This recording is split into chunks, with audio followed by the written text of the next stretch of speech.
Editorial discussion 15 जुलाई को आया था 2020 को, और इसमें हम लोग 3 एडिटोरियल को हम लोग कंप्रीहेंसिव तरीके से देखने वाले हैं आज के क्लास में, ठीक है। इन्वायरमेंट इम्पैक्ट असेसमेंट, जिसके बारे में तुम लोग को बोल चुके हैं, ये जानेंगे। और यहाँ पे जानेंगे कैटेगरी ए क्या होता है, कैटेगरी बी क्या होता है, और कितने लूपहोल्स है इसके अंदर, वो उस दिन में हम लोग चर्चा कर चुके थे इसके बारे में, करेक्ट। और पब्लिक कंसल्टेशन यानी कि पब्लिक हेयरिंग, ये क्या चीज़ है, इसमें ये खुलासा होगा। उसके बाद है प्रिंसिपल इंटरवेंशन एंड बियॉन्ड, इसमें देखेंगे कहाँ इंटरवेंशन होने की आवश्यकता है और क्या क्या चीज़ में ज़रूरत है, ठीक है। ये टॉपिक नहीं दिया गया है यहाँ पे, एनीवे इसका खुलासा हो जाएगा थोड़ी देर बाद। और उदय है, उदय ये है कि जो भी आपका इलेक्ट्रिसिटी जनरेटर वाले जो कंपनीज होते हैं, पावर जनरेटिंग कंपनीज, वो किस तरह घाटे में चल रहे हैं, और उसके लिए जो मोदी गवर्नमेंट ने, एग्जीक्यूटिव गवर्नमेंट जो अभी के हैं, और 2015 में जो प्रयास किया गया था, वो एबिसमली फेलियर है, इनका प्रयास कुछ काम नहीं किया, ठीक है। तो ये पूरी तरह से क्या है कि मोदी गवर्नमेंट का फेलियर है डिस्कम्स को वो दिलाने में। क्यों? क्योंकि खाली मोदी गवर्नमेंट इसके लिए जिम्मेदार नहीं है, इसके लिए स्टेट गवर्नमेंट जिम्मेदार है। क्यों? क्योंकि इलेक्ट्रिसिटी बोर्ड इलेक्ट्रिसिटी उसके लिए आता है, स्टेट एडमिनिस्ट्रेशन के अंदर आता है, ठीक है। तो मैं मोदी जी का ये जो उदय स्कीम था, ये मैसिव फेलियर है। क्यों फेलियर है तो हम लोग जानेंगे इस चीज़ को, ठीक है। मोदी जी का मैक्सिमम जो भी प्रोग्राम एंड पॉलिसीज है वो फेल है, ठीक है। मैं यूट्यूब पे ही हूँ, मैं ये बता दे रहा हूँ तुमको, maximum programme make in India fail है, पूरी तरह से मैसिव फेलियर जिसको कहते हैं ना, पूरी तरह से ब्लंडर है। बेचारा प्रयास किए हैं, है ना, हर कोई आदमी प्रयास करता है, कोई सक्सेस होता है नहीं होता है। जैसे कि डिमोनेटाइजेशन सबसे मैसिव फेलियर है ना, इससे बड़ा मैसिव फेलियर जीएसटी इतना फेलियर है कि अभी तक आ रहा है उसका एडिटोरियल्स 3 दिन पे, 4 दिन पे, 5 दिन पे तुम लोग को देखने को मिल जाता है। तो कहने का मतलब क्या है कि जो अभी के जो प्रेजेंट गवर्नमेंट है, उसमें एक्सपर्ट का जो इंच होना चाहिए था वो कमी है। ये चाहे हम लोग बात करें नीति आयोग का, जो ऊपर से बॉडी है, जो प्लानिंग कमीशन को रिप्लेस किए थे, या तो वहाँ पे वो एक्सपर्ट लोग ठीक से वो नहीं कर रहे हैं, कंट्रीब्यूट नहीं कर रहे हैं, या फिर जो कंट्रीब्यूट करना चाहते हैं उसको पीछे का रास्ता दिखाया जा रहा है। और यही चीज़ पे तुम्हारा कांग्रेस आगे हो जाता है। मैं आज तुमको क्लियर कर दूं कि कांग्रेस पार्टी, ठीक है ना, बहुत सारे क्षेत्र में बहुत ब्रिलियंट थे, और उसका सबसे बड़ा रीज़न होता है, हमारे जाते हैं फॉर्मर प्राइम मिनिस्टर मनमोहन जी को, ठीक है। क्योंकि जो उनका एक्सपीरियंस है 40-45 साल का इकोनॉमिक्स में, वो इंडिया को कहीं ना कहीं बहुत तरीके से रिफॉर्म्स किया है। चाहे 1991 का बात कर लो, नरसिम्हा राव का जब सरकार था तो फाइनेंस मिनिस्ट्री कौन संभाल रहे थे? मनमोहन जी। नरसिम्हा राव बोलते थे, केवल नरसिम्हा राव का योगदान नहीं था बाबू, एलपीजी में फाइनेंस मिनिस्टर कौन थे? मनमोहन जी थे।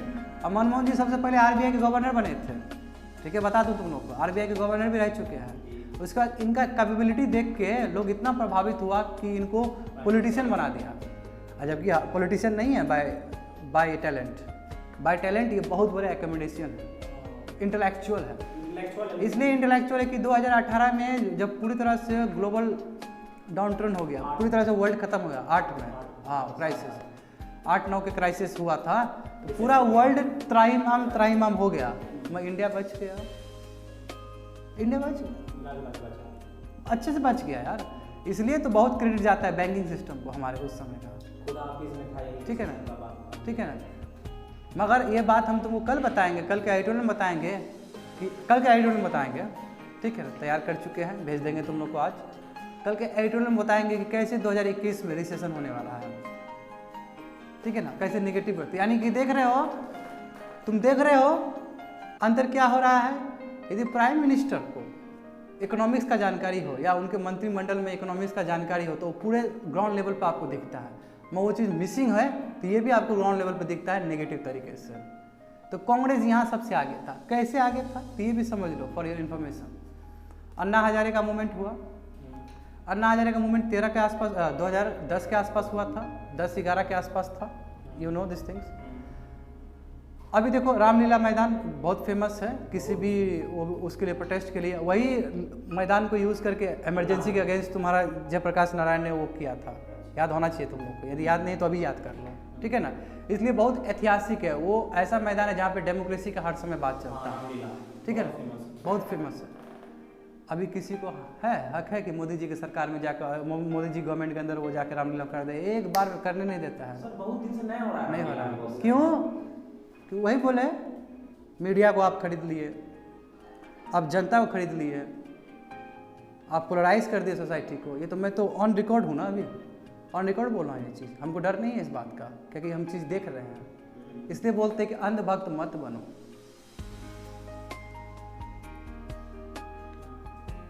ठीक है, केवल मुखिया ही बन जाने से नहीं होता, वो देखा जाता है कि आप क्या। हाँ, फिर हम मोदी जी की इंटीग्रिटी पे सवाल नहीं उठा रहे हैं, हम मोदी जी की इंटीग्रिटी पे सवाल नहीं कर रहे। और हम ये भी नहीं बोलना चाहते कि हम मोदी जी से ज़्यादा भक्त हैं, देशभक्त है। हमको पता है कि मोदी जी हमसे ज़्यादा देशभक्त है, बिल्कुल देशभक्त है, इतना काम करते हैं, नो डाउट। मीडिया के सामने रहते हैं, और इससे बड़ा क्या काम हो सकता है ना। उनको तो खाली ग्लोरी चाहिए अपना मीडिया के सामने में। निगेटिव में, मेटाफोर में बोल रहे हैं तुम लोग को, समझो बात को, ठीक है। तो जो आदमी काम करता है वो दिखाता नहीं है, जो प्रिपरेशन करके आते हैं वो तो दिखाते थोड़ी है। जब दिखाने का टाइम है तो अभी दिखाएंगे ना, वो प्रिपरेशन भी दिखा देते हैं, दिखाने के टाइम में तो दिखा ही रहे हैं। That's a loop holes of present government. और फिर भी तुम इंटीग्रिटी पे सवाल नहीं उठा सकते। अभी देखो, जब राजीव त्यागी का डेथ हुआ, जान रहे हो ना, कांग्रेस प्रवक्ता, वरिष्ठ प्रवक्ता राजीव त्यागी, तो इंडिया में एक डिबेट उठ गया कि इस तरह का डिबेट होना ही नहीं चाहिए टेलीविज़न पे। अंजना ओम कश्यप के साथ हो, या फिर रोहित सरदाना के साथ हो, या जो भी अमीश देवगन है जो कि प्रो बीजेपी है, जैसे सुधीर चौधरी प्रो बीजेपी है, जैसे दीपक चौरसिया है प्रो बीजेपी है। क्या देश को पूरी तरह से पोलराइज कर दिया गया है। जमात का केस होता है तो पूरी तरह से आप ऊपर से हल्ला करते हैं, और नीचे ग्राउंड लेवल पे गाँव फर्क पड़ता है। हाँ, पता है क्यों पड़ता है, सोचो, ठीक है। तो जो 54 है, जो प्रिंसिपल इंटरवेंशन है, इसमें सुप्रीम कोर्ट का हमको याद आ गया। सुप्रीम कोर्ट का दिखाएगा कि जैसे भी आपका एक टेम्पल है, ठीक है, इस टेम्पल पे जो अधिकार जो शिफ्ट होता है, और यहाँ पे फंडामेंटल राइट्स आर्टिकल 25-26 के बारे में जिक्र हो जाएगा, ठीक है। जो सेकंड है ना प्रिंसिपल इंटरवेंशन, तो पूरी सुप्रीम कोर्ट का हम देखेंगे सुप्रीम कोर्ट ने इस पर क्या इंटरप्रिटेशन किया है। Okay, let's start the class. अब क्लास एक फ्लो में चलेगा, ठीक है। तो अब देखो, environment impact assessment business standard में आया था 14 जुलाई को, और इकोलॉजी और इन्वायरमेंट का पार्ट है। फटाफट कॉपी खोल के, सिलेबस खोल के देख लो तुम लोग, कौन सा है, 14 या 15 के आसपास होगा। Conservation, environmental pollution, degradation, environment impact assessment, कितना 14। देखो ये क्या है कि ड्राफ्ट बना था, ड्राफ्ट जब तैयार होता है, ठीक है, तो ये क्या कंट्रोवर्सी हो गया। इन्वायरमेंट इम्पैक्ट असेसमेंट उसमें भी बात किए थे, ये कंट्रोवर्सी हो गया। क्यों कंट्रोवर्सी हुआ, तो बात समझो इसका। और कंट्रोवर्सी होने के बाद क्या हुआ कि 2020 का जो नोटिफिकेशन है, इन्वायरमेंट इम्पैक्ट असेसमेंट नोटिफिकेशन, ये ओपन कर दिया पब्लिक फीडबैक के लिए। आप जो भी इस पर सुझाव दे सकते हैं, ठीक है ना, देते हैं अपना पब्लिक डोमेन में रख देते हैं, जो सुझाव दे रहा है दीजिए। Amendment are proposed keeping in mind various court orders and also to make the EIA process more transparent and expedient as per the government. Government ने जो पब्लिक डोमेन में रखा है कि जहाँ पे आप फीडबैक दे सकते हैं, इसलिए रखा है ताकि EIA प्रोसेस में ट्रांसपेरेंसी ज़्यादा आ सके, ठीक है ना, हर लोग को पता चल सके, यानी कि पब्लिक हेयरिंग का भी बात हो सके। अभी बताएंगे पब्लिक हेयरिंग और पब्लिक कंसल्टेशन क्या होता है। तो पहले इसका जेनेसिस देखते हैं, इसका हिस्ट्री देखते हैं कि ये क्या है, इन्वायरमेंट इम्पैक्ट असेसमेंट है क्या, ये कब शुरू हुआ था, ठीक है। तो इसका देखो, ये तुम्हारा कल भी बताए थे कि इन्वायरमेंट प्रोटेक्शन एक्ट 1986 से रिलेटेड है, कल भी बोल दिए थे ये चीज़, ठीक है। इंडिया नोटिफाइड, और वहाँ से एक्ट से उठा के एक हम लोग क्या नोटिफिकेशन बनाए थे 1994 में, यानी कि पहला इन्वायरमेंट इम्पैक्ट असेसमेंट का जो नोटिफिकेशन हुआ था वो 94 में हुआ था, ठीक है। It sets in place legal framework for regulating activities that assess, utilise and pollute natural resources. जो भी नेचुरल रिसोर्सेज को जिस तरह यूज़ किया जाएगा, मैनेज किया जाएगा, या कोई वहाँ पे नेगेटिव काम हो रहा है यानी कि पोल्यूट हो रहा, वो सभी चीज़ के लिए गाइडलाइन जारी किया गया था, EIA 1994 का। और क्या बोला, was replaced with a modified, और फिर इस चीज़ को 94 को रिप्लेस कर दिया गया, इस नोटिफिकेशन को विथ 2006, यानी 2006 में इसको रिप्लेस कर दिया, यानी कि बहुत सारा चीज़ डाइल्यूट कर दिया हो गया होगा। जैसे फिर 2006 को हम लोग 2020 से रिप्लेस कर दिया ना जी। और ये भी जाने कि कैसे 2006 के बीच में कितना अमेंडमेंट हुआ, इतना अमेंडमेंट हुआ कि उसका मूल ही बदल गया, यानी कि जो कोर प्रिंसिपल था वही बदल गया। पढ़े हो ना आज तुम लोग, एडिटोरियल पढ़े हो ना जो बोले थे? डाउट क्यों है तुमको, नहीं पढ़े हो क्या? तो उसमें ये तो जानते हो कि अमेंडमेंट बहुत बार हुआ था। इतना अमेंडमेंट हुआ था कि उनका जो मेन तत्व था 2006 का EIA नोटिफिकेशन, वो पूरी तरह से मर गया था। और जितना बार उसको अमेंडमेंट किए वही चीज़ लेके हम 2020 में दिखा दे कि ये है ना, करेक्ट यही था। तो यही समझो कि 6 कैसे रिप्लेस होके तुम्हारा गया। अब ये भी समझना होगा तुमको इन्वायरमेंट प्रोटेक्शन एक्ट 1986, खुश रहो क्योंकि इन्वायरमेंट का टॉपिक कवर हो रहा है, स्टैटिक का भी। स्टैटिक जो पढ़ना है वो भी कवर हो रहा है तुम्हारा डायनेमिक में। तो ये क्या है कि एक्चुअली इंडिया सिग्नेटरी था तुम्हारा स्टॉकहोम डिक्लेरेशन। जैसे पेरिस ट्रीटी में हम लोग सिग्नेटरी हुए ना, जब अग्री करते हैं तो फिर रेटिफिकेशन करना पड़ता है। रेटिफिकेशन कैसे होता है? लॉ बना के, आप समझो। तो स्टॉकहोम डिक्लेरेशन हुआ था, यानी कि फ्रेमवर्क बना था, तो उसमें हम साइन किए, इंडिया ने सिग्नेटरी बना। जब सिग्नेटरी बना तो रेटिफिकेशन करेगा, रेटिफिकेशन करेगा तो एक्ट लेके आएगा, तो एक्ट वही एक्ट लेके आया तुम्हारा इन्वायरमेंट प्रोटेक्शन एक्ट 1986, जबकि 72 में साइन किया था। बात समझे? खाली साइन करने से नहीं होता है, उसको वो करने के लिए क्या करना पड़ता है? रेटिफिकेशन करना पड़ता है। अब इसमें क्या था, 26 प्रिंसिपल्स इन्वॉल्व थे इसके अंदर जो थे कि कहाँ कहाँ हमें काम करना है। उसमें इन्वायरमेंट एंड डेवलपमेंट था, एक्शन प्लान था, जिसमें 109 रिकमेंडेशन थे, यानी मोर देन 100 रिकमेंडेशन थे कि यहाँ काम करेंगे इन्वायरमेंट को बचाने के लिए। और रिजोल्यूशन प्रोसेस है, यदि कोई तरह का डिस्प्यूट हुआ, कोई प्रॉब्लम हुआ तो उसको कैसे रिजॉल्व करेंगे, ये सभी तुम्हारा फ्रेमवर्क उसमें तैयार था 1986 के एक्ट में। ठीक है, उसके बाद क्या हुआ, government of India brought laws to the control water pollution. अब उसके बाद क्या कि गवर्नमेंट ने and to control air pollution. उसके बाद यानी कि 72 में स्टॉकहोम डिक्लेरेशन जब हो गया तो उसके बाद क्या किया कि सरकार ने अलग अलग लॉ भी लेके आया। जैसे एक कंट्रोल वाटर पोल्यूशन लॉ लेके आए, उससे रिलेटेड 74 में। एयर पोल्यूशन को भी लाए 1981 में। जब भोपाल गैस ट्रेजेडी हो गया, जहाँ पे लोग बहुत मरे थे ना गैस वजह से, तब अंतिम में ये तुम्हारा लाना पड़ा 1986 का इन्वायरमेंट से रिलेटेड। ठीक है ना, तो समझ गए। स्टॉकहोम डिक्लेरेशन जब साइन किया तो उसके बाद कैसी ये 3 लॉज आया है, सेंट्रल वाटर पोल्यूशन से रिलेटेड लॉ, कंट्रोल, और उसके बाद गैस ट्रेजेडी हो गया भोपाल का, तो बेबस हो गया। क्यों? क्योंकि इंडिया में पूरा मांग उठने लगा। तो इन्वायरमेंट को लेकर आपका दिमाग में कोई है ही नहीं, फ्रेमवर्क को का झुट्टो का स्टॉकहोम डिक्लेरेशन आप साइन किए हैं। आज समझ में आया ना इसका जेनेसिस। अब फिर 86 से हम डिराइव करके हम 1994 में हम ये बना दिए, इन्वायरमेंट इम्पैक्ट असेसमेंट बना दिए। ठीक है, फिर 90 उसको रिप्लेस करके फिर 2006 कर दिया, फिर 2006 को रिप्लेस करके 20 कर दिया। इसका जेनेसिस समझ रही हो? हिस्ट्री स्टॉकहोम से शुरू होता है और 20 में पहुंचता है। अब ब्रीफ ऑन इन्वायरमेंट क्लियरेंस। तो आप समझते हैं कि जो इन्वायरमेंट क्लियरेंस मिलता है कि ठीक है, आप उचित है प्रोजेक्ट आप बना सकते हैं, यही हुआ इन्वायरमेंट क्लियरेंस मिलना। और अभी मोदी जी इस पर नो डाउट बहुत काम कर रहे हैं। सिंगल विंडो सिस्टम होना चाहिए, इधर उधर का बात नहीं, जाइए डायरेक्ट आप एक कर दिए, आपको तुरंत मिल जाएगा। तो ये भी अच्छी बात है ना कि क्लियरेंस आपको जल्दी मिल जाएगा। तो इन्वायरमेंट क्लियरेंस के बारे में क्या बात किया गया, तो देखो यहीं पे तुम्हारा प्रोजेक्ट के बाद आ जाएगा। The environment clearance process is required for 39 types of projects. यानी कि जो इन्वायरमेंट क्लियरेंस की आवश्यकता है वो केवल कितना प्रोजेक्ट्स के लिए आवश्यकता है? 39। यानी कि बहुत सारे प्रोजेक्ट जिसके लिए इन्वायरमेंट उसकी जरूरत नहीं है, ये बताएंगे थोड़ी देर में वो कौन सा वो इलीगल नहीं हो सकता। हाईवे का बात हो तो उसके लिए क्लियरेंस की क्या जरूरत है? उसमें ज़रूरत है हाईवे बनाना। अच्छा, जिसके लिए 39 ही प्रोजेक्ट्स केवल, उसमें आपको क्या चाहिए? इन्वायरमेंट क्लियरेंस चाहिए।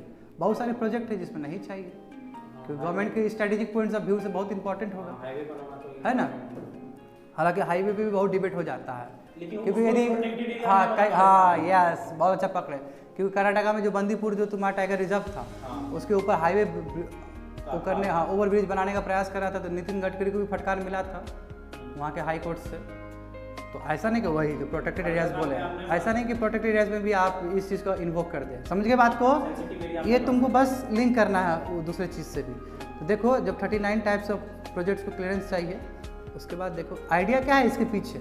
आइडिया ये है कि assess impact of project on the environment and the people and the core concept is abate and minimise the same. Idea क्यों, क्लियरेंस का आइडिया क्यों है? क्योंकि वो कोई भी प्रोजेक्ट वहाँ पे बनेगा तो इन्वायरमेंट पे क्या इम्पैक्ट पड़ेगा, वहाँ के कम्युनिटी पे क्या इम्पैक्ट पड़ेगा, ठीक है, और मिनिमाइज हो। कोई भी प्रॉब्लम हो रहा है तो एकदम सटीक लेवल पे हो, कम हो, तभी तो हम लोग इन्वायरमेंट क्लियरेंस का बात करते हैं ना। It is also incidental to know that industrial projects located in any of the notified ecological sensitive areas would require environment clearance irrespective of the type of project। वही बोला है ना, यदि प्रोटेक्टेड एरिया हो यानी कि इकोलॉजिकल सेंसिटिव एरिया हो, वही डिब्रूगढ़ से कहा इकोलॉजिकली सेंसिटिव एरियाज है, उस टाइप के प्रोटेक्टेड एरियाज है, उसमें यदि आप प्रोजेक्ट बनाना चाहते हैं, ठीक है, तो आपको इन्वायरमेंट क्लियरेंस चाहिए, चाहे जैसा ही प्रोजेक्ट क्यों ना हो आपका। खाली 39 टाइप्स नहीं, दूसरा टाइप्स का भी हो सकता है, जैसे हाईवे का बात किए थे। बाकी जगह तो आप हाईवे बना ले रहे हैं, प्रोटेक्टेड एरियाज नहीं, उसमें आपको क्लियरेंस नहीं चाहिए। मगर यहाँ आप हाईवे भी बनाइएगा तो आपको क्लियरेंस चाहिए। क्यों? क्योंकि प्रोटेक्टेड एरियाज क्रिटिकली इंडेंजर्ड वाला का हो सकता है, एनिमल्स वगैरह हो वहाँ पे, समझ में आया। एग्जाम्पल क्या है, देखो एग्जाम्पल क्या है, जैसे religious and historical places, gulf areas है, स्टोरीज है, बायोस्फीयर रिजर्व्स है, नेशनल पार्क है, ये कुछ एग्जाम्पल है जहाँ पे आपको इन्वायरमेंट क्लियरेंस चाहिए, चाहे कैसा ही प्रोजेक्ट क्यों ना हो आपका, ठीक है। तो क्यों रिलीजियस एंड हिस्टोरिकल प्लेसेस? हो सकता है कि आप जामा मस्जिद के पास कोई फैक्ट्री बनाना चाहते हैं, उससे बनाइएगा जामा मस्जिद बर्बाद हो जाएगा, है ना, तो वो तो प्रोटेक्टेड एरिया है, समझ गए। गल्फ एरियाज क्यों? क्योंकि बहुत ही सेंसिटिव एरियाज है ना, बायोस्फीयर बिल्कुल, वहाँ पे नीच रिक्वायरमेंट्स सभी पाए जाते हैं, अलग अलग मैंग्रोव्स। अब बोले कि मैंग्रोव्स तोड़ के हम बना देंगे तो कोई बात हुआ, ये समझ गए ना। Details about environmental impact assessment notification 2006, जब 2006 को समझोगे ठीक से तभी तुम समझ पाओगे कि बीच में क्या त्रुटि आया, तो उसके लिए हमको जाना होगा। बस यही चीज़ के लिए बाबू बोले थे तुमको पढ़ने के, कैटेगरी ए और कैटेगरी बी। अभी समझो, तो 2006 के नोटिफिकेशन के हिसाब से प्रोजेक्ट को दो भाग में तोड़ा जा रहा था, एक कैटेगरी ए और कैटेगरी बी, और उस दिन का जो एडिटोरियल किए थे उसमें कैटेगरी बी के बारे में केवल जिक्र था। और कल भी हम बोले थे ना कैटेगरी बाबू ए भी होता है, बी भी होता है। अब ए और बी क्या है यहाँ समझो। Category A is subject to scrutiny and approval by the central government. जो कैटेगरी ए के अंदर जो भी प्रोजेक्ट्स होंगे वो कौन चेक रेक करेगा? मात्र सेंट्रल गवर्नमेंट का अधिकार है, ठीक है। क्यों? क्योंकि फॉरेस्ट क्या है? कॉन्करेंट लिस्ट है, ठीक है, दोनों का अधिकार है। कैटेगरी बी क्या होगा? The responsibility lies with the state government. जो कैटेगरी बी का होगा तो स्टेट गवर्नमेंट लाइक करेगा, और यहीं पे स्टेट गवर्नमेंट मिसयूज कर देता है कैटेगरी बी। क्यों? अपना बहुत सारे फायदे के लिए। तो कैटेगरी बी वाले जितने प्रोजेक्ट्स होंगे वो सभी स्टेट गवर्नमेंट देखेंगे, ठीक है। अब देखो फिर कैटेगरी बी को भी दो भाग में तोड़ा गया है, B1 एंड B2, ठीक है। तो B1 क्या है? देखो B is further divide into B1। अब B1 क्या है? B1 थोड़ा सेंसिटिव ज़्यादा है कि ये क्या होगा? प्रायर स्क्रूटिनी एंड अप्रूवल, यानी कि पहले चेक किया जाएगा, यानी कि देखा जाएगा कि प्रोजेक्ट यदि कोई तबाह तो नहीं कर रहा है, इन्वायरमेंट को इम्पैक्ट तो नहीं कर रहा है। स्क्रूटिनी मतलब क्या होता है? चेक करना, ठीक है। और तब उसके बाद अप्रूवल मिलेगा स्टेट गवर्नमेंट की तरफ से, और वहीं पे that only require of filing. और दूसरा क्या है? B2 में केवल आप वो भर दिए, केवल इम्पैक्ट असेसमेंट, वही सेल्फ सर्टिफाइड करके या थर्ड पार्टी को जोड़ के। थर्ड पार्टी को जोड़ोगे, उसको पैसा दोगे तो तुम्हारे फॉर्म में बोलेगा ना, जैसे ILFS का एपिसोड बताए थे तुम लोग को, याद करो। तो क्या हुआ कि तो यानी कि कैटेगरी B2 में अप्लाई करना बहुत आसान हो गया प्रोजेक्ट के लिए। क्यों? क्योंकि इसमें मिसिंग है, स्क्रूटिनी नहीं है, ना अप्रूवल है। इसमें केवल क्या है? एक इम्पैक्ट असेसमेंट का फाइल कर दीजिए और आप क्लियरली दिखा दिए कि कोई सर कुछ कोई ज़्यादा डैमेज नहीं होगा, कुछ डैमेज नहीं होगा, आपको दे दीजिए प्रोजेक्ट। ठीक है, B2 के दे देते हैं। मिसिंग है, और इसी चीज़ के ऊपर यहाँ पे क्रिटिकल एनालिसिस होगा थोड़ी देर में। कैटेगरी ये तो बहुत टफ है, सेंट्रल टफ गवर्नमेंट है, से अप्रूवल लेना पड़ेगा, ठीक है। The states are being left with the discussion to decide the criteria for placing projects in this two category. और स्टेट्स को पूरी तरह से अधिकार दिया गया कि आप कौन सा B1 में रखना चाहते हैं, कोई B2 में रखना चाहते हैं। तो यहाँ पे स्टेट गलत यूज़ कर सकता है इस चीज़ को, हाँ, अपने है ना। फायदे के लिए। The provision has been used to dilute EIA requirement by placing more and more categories of the projects, including several projects that are known to the highly polluting in the B2 circuit and the limiting the public consultation requirement. इसका गलत use कर दिया state, और बार बार maximum project को B2 में रखा जा रहा है ताकि स्क्रूटिनी ना हो, ठीक है। तो B2 के बास्केट में रखा जा रहा है, जबकि हाईली पोल्यूटिंग हो सकता है, फिर भी B2 के पास में रख रहे हैं। और जब B2 में रख देते हैं तो पब्लिक हेयरिंग नहीं होता है, पब्लिक कंसल्टेशन नहीं होता। यदि वहाँ का आदमी है जो बोलता है कि सर गलत कर रहा है, नहीं सुनेंगे, तुम्हारा B2 में है, समझे। यही होता है पब्लिक हियरिंग जो उस दिन पढ़ाए थे, और इसको हम लोग पब्लिक कंसल्टेशन भी कह सकते हैं, ठीक है। तो थोड़ा समझ लो और डिटेल्स में समझ लो कि क्या कैटेगरी ए के अंदर आएगा या क्या क्या चीज़ होगा, और कैटेगरी बी के अंदर क्या क्या चीज़ होगा। This are the projects with potentially significant impacts. Category मतलब क्या कि जिसका बहुत ज़्यादा इम्पैक्ट हो सकता है इन्वायरमेंट पे, and they are required carry out an environment impact assessment and undertake a public hearing before EC may be granted by the environment clearance में be granted by the union environment ministry. तो क्या बोल रहा है कि वो सभी projects हो गए जो कि पोटेंशियली सिग्निफिकेंट इम्पैक्ट्स करेंगे इन्वायरमेंट को, नंबर 1। सेकंड पॉइंट क्या है, इसके लिए आपको इन्वायरमेंट इम्पैक्ट असेसमेंट करने होंगे, देखने होंगे कि आपके प्रोजेक्ट कितना हार्म कर सकता है उस जगह को। और साथ साथ उतना ही नहीं, इस प्रोजेक्ट के लिए पब्लिक हेयरिंग भी होगा, लोग का ही बात सुना जाएगा। हाँ, क्लियरेंस से पहले लोग का ही बात, तब जाके मिनिस्ट्री ऑफ इन्वायरमेंट के पास पहुँचेगा, जो कि अभी जावेदकर साहब है यूनियन के। समझ गए? यानी कि टाइट है मामला, ठीक है, चिपचिपा हो रहा है, ह्यूमिडिटी बढ़ रहा है। साइन कर पाओगे?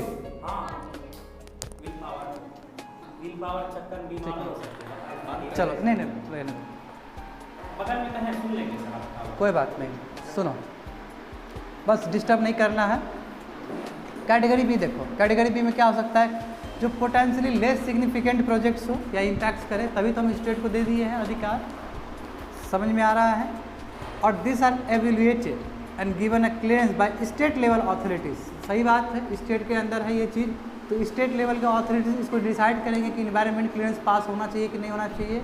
और इन्वायरमेंट क्लियरेंस पास हो रहा है B1 कैटेगरी के लिए, ये भी जान रहे हो तुम लोग, है ना? तो कौन करेंगे? Like the environment state environment impact assessment authority जो हो गए वहाँ पे, या फिर स्टेट एक्सपर्ट अप्राइजल कमेटी जो भी बना है उसके लिए, है ना? यानी कि state authority, simple. Projects under B1 also require, जानते हो अभी बहुत बोले थे ना, जस्ट बोले हैं, B1 के इन्वायरमेंट इम्पैक्ट असेसमेंट चाहिए और साथ साथ पब्लिक कंसल्टेशन भी चाहिए उसमें भी। मगर B2 में क्या एग्जम्प्टेड है, ना ही आपको EIA उसका चाहिए, ना ही पब्लिक कंसल्टेशन चाहिए। यानी कि तो स्टेट क्या करेगी, यदि नेगेटिव यूज़ करना है तो B2 में डाल देगी। देखो यहाँ पे एक स्लाइड भेजे है तुम लोग को, क्रोनोलॉजी ऑफ इन्वायरमेंट क्लियरेंस, ये भेजे कि नहीं भेजे हैं तुम लोग को? नहीं भेजे, ये जानबूझ के नहीं भेजे हैं, क्योंकि हम बता चुके हैं तुम लोग को यहाँ ही पे। तो मैं एक बार मेरा बात सुनना केवल, ठीक है? ये मेरे पास ही है, ये तुम लोग को जानबूझ के नहीं भेजे, ये कहीं पुराने जगह से लिया गया है, ठीक है? तो कैसे इन्वायरमेंट क्लियरेंस कैसे मिलता है कोई भी एक प्रोजेक्ट को, ये भी समझना ज़रूरी है ना। तो सबसे पहले क्या होता है, सेलेक्टिंग द साइट।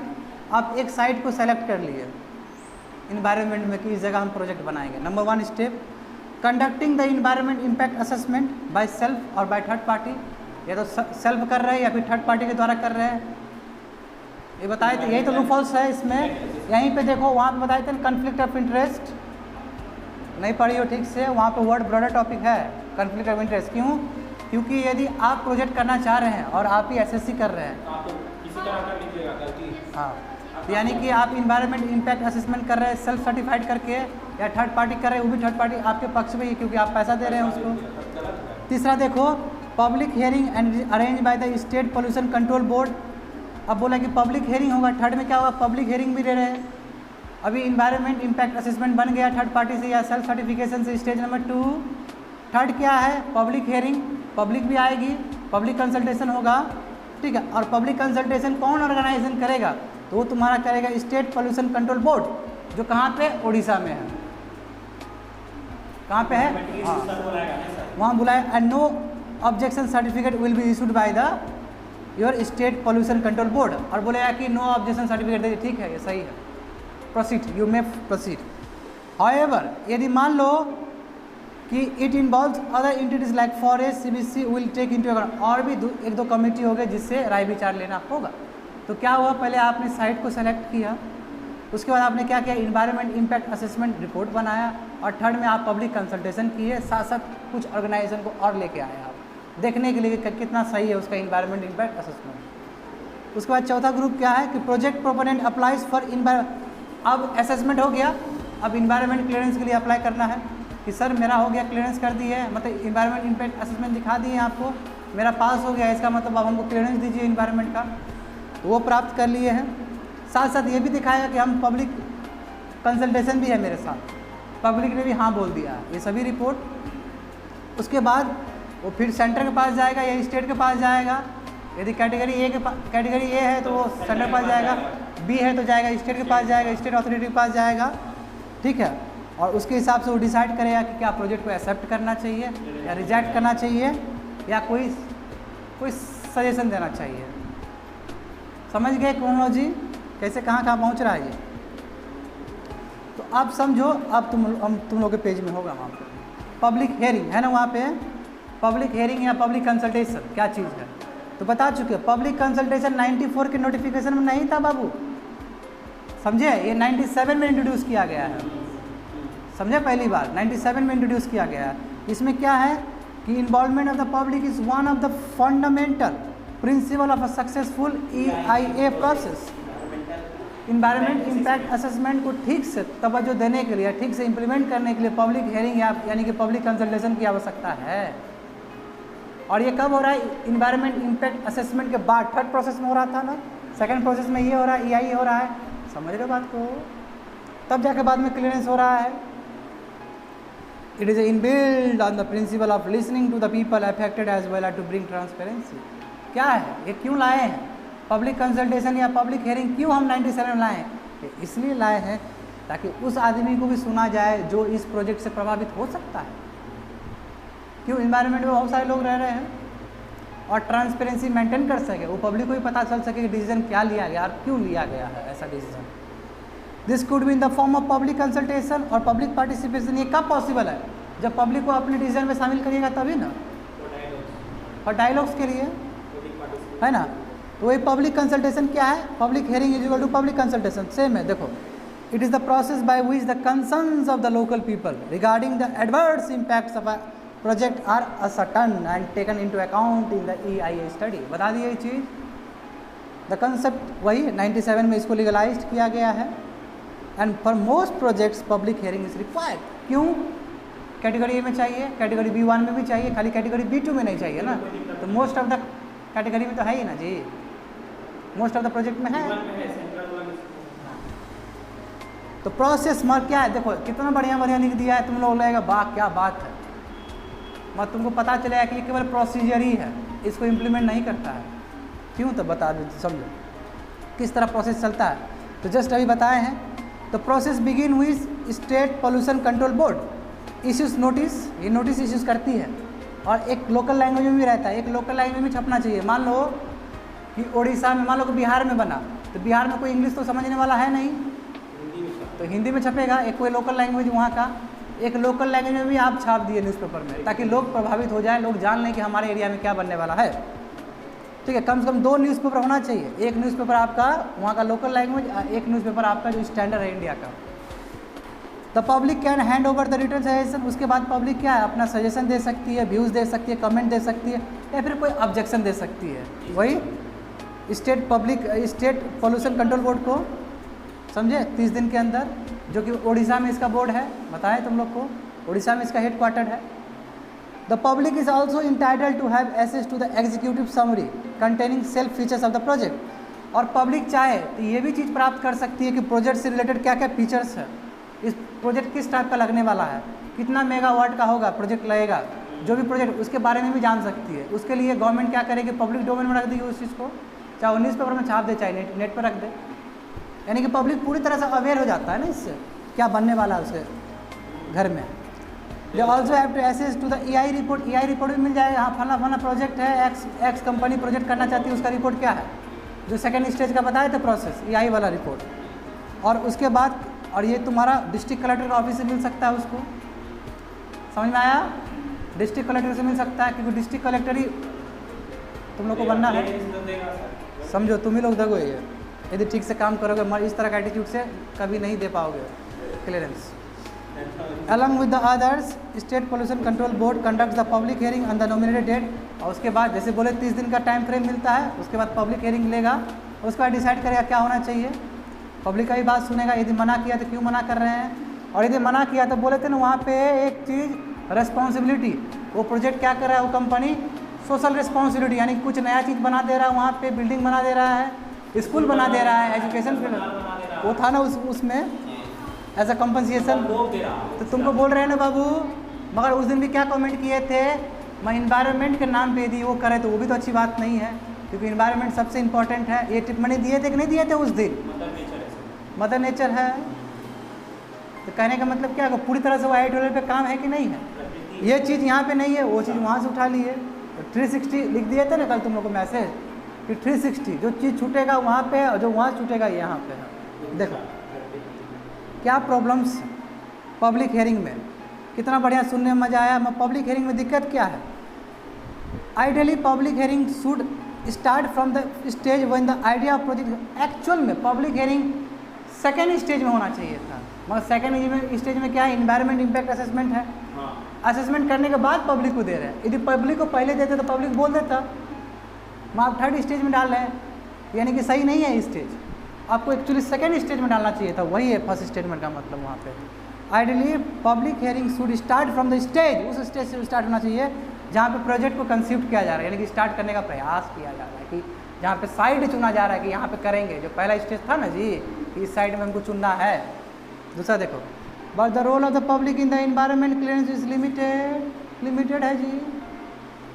क्यों? क्योंकि स्टेट अथॉरिटी अपने हिसाब से काम कर रही है B2 या B1 कैटेगरी में, है ना। पब्लिक हेयरिंग नाम के लिए है। देखो, और उस दिन ये बात भी बोले थे कि पुलिस के टॉर्चर पे पब्लिक लोग त्रैमाम करना शुरू कर देता है। बोले थे उस दिन, it happened at a very last stage. ये बहुत बाद में होता है, जब EI रिपोर्ट प्रिपेयर हो गया तब। Even if the community is a certain issues, यदि कोई अपना कन्फ्लिक्ट दिखाए, डिस्प्यूट दिखाए, देयर इज़ नो गारंटी, कि गारंटी नहीं है कि जो फाइनल EI प्रोजेक्ट होगा जाके आपके फोर्थ स्टेज में उसके ग्रीवेंसेस को वहाँ पे लिखा जाएगा, जरूरी नहीं है।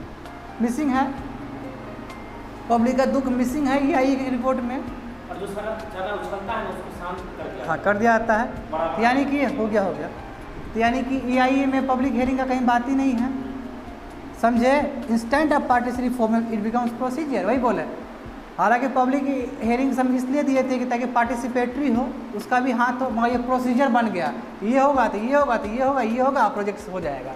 तो आप एक प्रोसीजर का काम कर रहे हैं। विद्यार्थी को आप 2 वे इंटरेक्शन ही करने नहीं दे रहे, बस ये करने दे रहे हैं कि बैठा हुआ है बस, और कोई उसका राइट नहीं है। तो यही बात है, विद्यार्थी क्या है यहाँ पे, पब्लिक है, और कुछ बोलेगा नहीं बोलेगा कोई अधिकार नहीं है।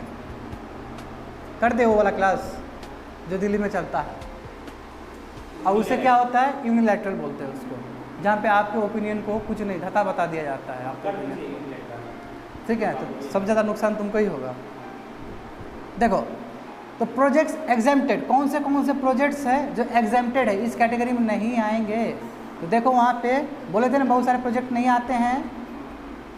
तो देखो, small scale industry undertakings located in notified, जो स्मॉल स्केल इंडस्ट्रीज़ है, बोले तो याद करो, इकोनॉमिक्स याद करो तुम लोग। स्मॉल स्केल इंडस्ट्रीज़ भारत में बहुत पहले भी बना था, 60-70 के दशक में भी, ताकि विलेज लेवल पे एम्प्लॉयमेंट दे सके, MSME टाइप का। तो कोई इंडस्ट्रियल एरियाज़ में यदि करना चाहते हैं, उसके लिए आपको ये प्रोजेक्ट की आवश्यकता नहीं है, इस तरह का अप्रूवल का ज़रूरत नहीं है। यदि आप हाईवे को बढ़ाना चाहते हैं, मजबूत करना चाहते हैं, उसके लिए भी ज़रूरत नहीं है, बोल चुके हैं।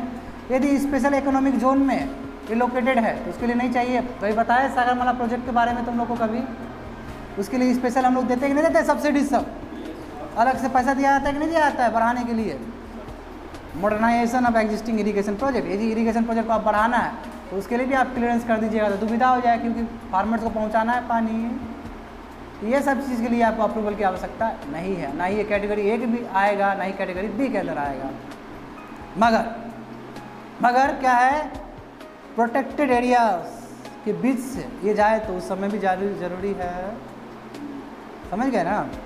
देखो, overall the public hearing process has failed to meet the objective of effectively involving people in the clearance process. तो मिसिंग है कि नहीं है, इन्वायरमेंट क्लियरेंस प्रोसेस में पब्लिक का हियरिंग तो मान ही नहीं रहा है लोग, बस एक प्रोसीजर है, पार्टिसिपेटरी नहीं है। अब देखो, तुमको पता चलेगा, लंबा एडिटोरियल है, अब तुमको पता चलेगा, इसलिए बोलते हैं 360 लंबा है, काफ़ी लंबा है। यहाँ पे तुम ऐसे तक लिख सकते हो, ऐसे जानते हो ना, बहुत लंबा, हाँ 1000 पेज का भी जोड़ के लिख सकते हो। 1000 पेज बोले 1000 वर्ड्स का। इन्वायरमेंट के ऊपर आएगा तो इसको बहुत अच्छे से लिख सकते हो। का बात हो रहा है सर, ये न्यूयॉर्क। अब ये तुमको समझना होगा कि चलो इन्वायरमेंट, अब मैं थोड़ा सा कम कर देता हूँ, ठीक है। Sir okay sir, will power दिखाओ फिर से। देखो, तो अब ये समझो बात को कि ये तो समझे कि कितना दिक्कत है स्टेट की तरफ से, सेंटर की तरफ से पब्लिक हेयरिंग्स को लेके, कंसल्टेशन को लेके, ठीक है। तो यही सब चीज़ को मद्देनज़र रखते हुए जो वर्ल्ड लेवल पे, ठीक है, जो इंडेक्स वगैरह निकलता है इन्वायरमेंट से रिलेटेड, उसमें भारत का क्या पोजीशन है, उसमें भारत का बहुत बुरा स्थिति है। तो ये हम लोग जानेंगे यहाँ पे कि जो वर्ल्ड इकोनॉमिक फोरम जो निकालती है एक इंडेक्स जिसको बोलते हैं इन्वायरमेंटल परफॉर्मेंस इंडेक्स। ये बाबू यूपीएससी में एक क्वेश्चन हमेशा आता है हर एक साल कि इन्वायरमेंटल परफॉर्मेंस इंडेक्स कौन निकालता है, तो वर्ल्ड बैंक ऑप्शन होगा, सेकंड तुम्हारा इकोनॉमिक फोरम होगा, IMF होगा, और फोर्थ तुम्हारा दूसरा कुछ। तो इसमें एक करना है, क्या है answer, world economic forum WEF। एक क्वेश्चन होता है हमेशा सिविल सर्विस में, वन, या तो मैक्स 2 क्वेश्चन हो सकता है या मिनिमम 1 क्वेश्चन, ठीक है, 1 क्वेश्चन आना ही है। तो तुम लोग देखोगे जो सिविल सर्विस का तैयारी करता है बढ़िया से ईमानदारी से, उसके पास एक लिस्ट मिलता है एक पेज का जिसमें वो सभी ऑर्गेनाइजेशन क्या क्या निकालता है वो लिखता है। हम लोग भी लिख के बैठे हुए हैं, ठीक है ना, तो तुम लोग भी लिखोगे बाद में, ठीक है। तो ये कौन निकालता है, तो देखो किसके कोलैबोरेशन के साथ, तो ये येल एंड कोलंबिया यूनिवर्सिटीज़, ठीक है, और किसके साथ, वर्ल्ड इकोनॉमिक फोरम के साथ। ये तुम्हारा यूनिवर्सिटीज़ है, ठीक है, यूनिवर्सिटीज़ मिल के निकालता है। तो देखो इसमें क्या रैंक है, इसमें ये है कि it is in the index release इन 2020, जो 2020 हुआ। इंडिया क्या है 180 कंट्री में एक 168 पे रैंक है, बहुत गंदा पोजीशन है, ठीक है। तुम्हारा मेटाफोर हम समझ गए। 168 मतलब 1 मतलब सबसे बेस्ट ना, पीछे आ रहा है इसका मतलब सबसे गंदा, तो इसका मतलब समझ लो कितना गंदा परफॉर्मेंस हो रहा है इन्वायरमेंट में देख के, ठीक है। अब पहले देखो 2000 देखो पहले ठीक था और अभी और बर्बाद हो गया। सर पाकिस्तान 180 पे होगा सर, पाकिस्तान से बुरा का है, पाकिस्तान पे चल जाते हो डायरेक्ट। अब इंडिया में बात करो, इंडिया में खुद भूखमरी है, लोग मर रहा है, आप पाकिस्तान का भूखमरी का तुम कंपेयर कर रहे हो। ये तो देखो ये तो कॉमन आदमी को मिल जाएगा, क्यों, क्योंकि इलेक्ट्रॉनिक मीडिया में पाकिस्तान का दबदबा रहता है और वहाँ से हमको वोट भी चाहिए होता है ना। 2020 की इंडेक्स में देखोगे कि साउथ एशियन कंट्री, चुप नहीं बोलना है, साउथ एशियन कंट्रीज़ में, ठीक है ना, इंडिया अफगानिस्तान के बाद सबसे पीछे है। अफगानिस्तान सबसे बेकार है, क्यों बेकार है, क्योंकि वहाँ पे टेररिज्म है ना, हर समय वहाँ पे तो वो जो आदमी को जो मारा जाता है वो एक मच्छर को मार रहे हैं, उस तरह का आदमी को मारा जाता है।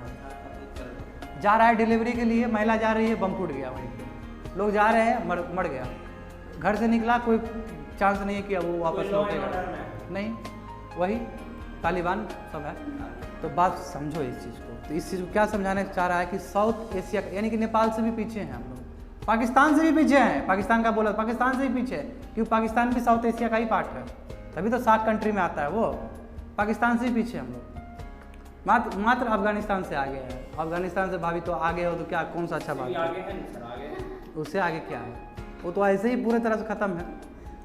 देखो तो जो ये तुम्हारा इन्वायरमेंट परफॉर्मेंस इंडेक्स है, ये क्या क्या चीज़ को लेके ये तैयार करती है इंडेक्स समझते हो ना बाबू, रिपोर्ट है ना। तो ये ranks countries and 32 performance indicators या पैरामीटर्स, 32 पैरामीटर्स पे चेक किया आता है कि ये करके, ठीक है, जिसमें 11 कैटेगरीज होते हैं अलग अलग, कभी डिटेल्स में बताएंगे तुमको, ठीक है ना।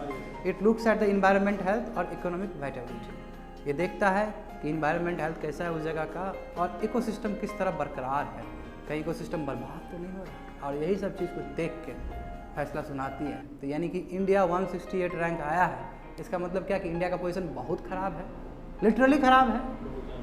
आंख बंद करके तो रिपोर्ट तय नहीं कर रहा है ये सब। मैं ये रिपोर्ट फिर मोदी जी नहीं बताएंगे, वो रिपोर्ट बताएंगे जिसमें वो बहुत अच्छा काम किए हैं। हाँ वही, और आप जब उस पोजीशन पर रहते तो आप कभी बुराई बोलते भी नहीं है अपना, क्यों, आप अपना बुराई खुद कर देते हैं ना, तो पब्लिक क्रिटिसिज्म होगा। और मगर यहीं पे तो एक महान नेता और एक लिच्चर नेता का डिफ्रेंशिएशन हो जाता है। तुम अभी भी उठा के देख लो 2004 का इंटरव्यू देख लो अटल बिहारी वाजपेयी का राजदीप देसाई के साथ जो हुआ है, देख लेना बाबू तुम लोग। कभी तुम लोग इतना मूर्ख हो तुम लोग, कभी तुम लोग जानते भी नहीं हो कि देश चल कैसे रहा है।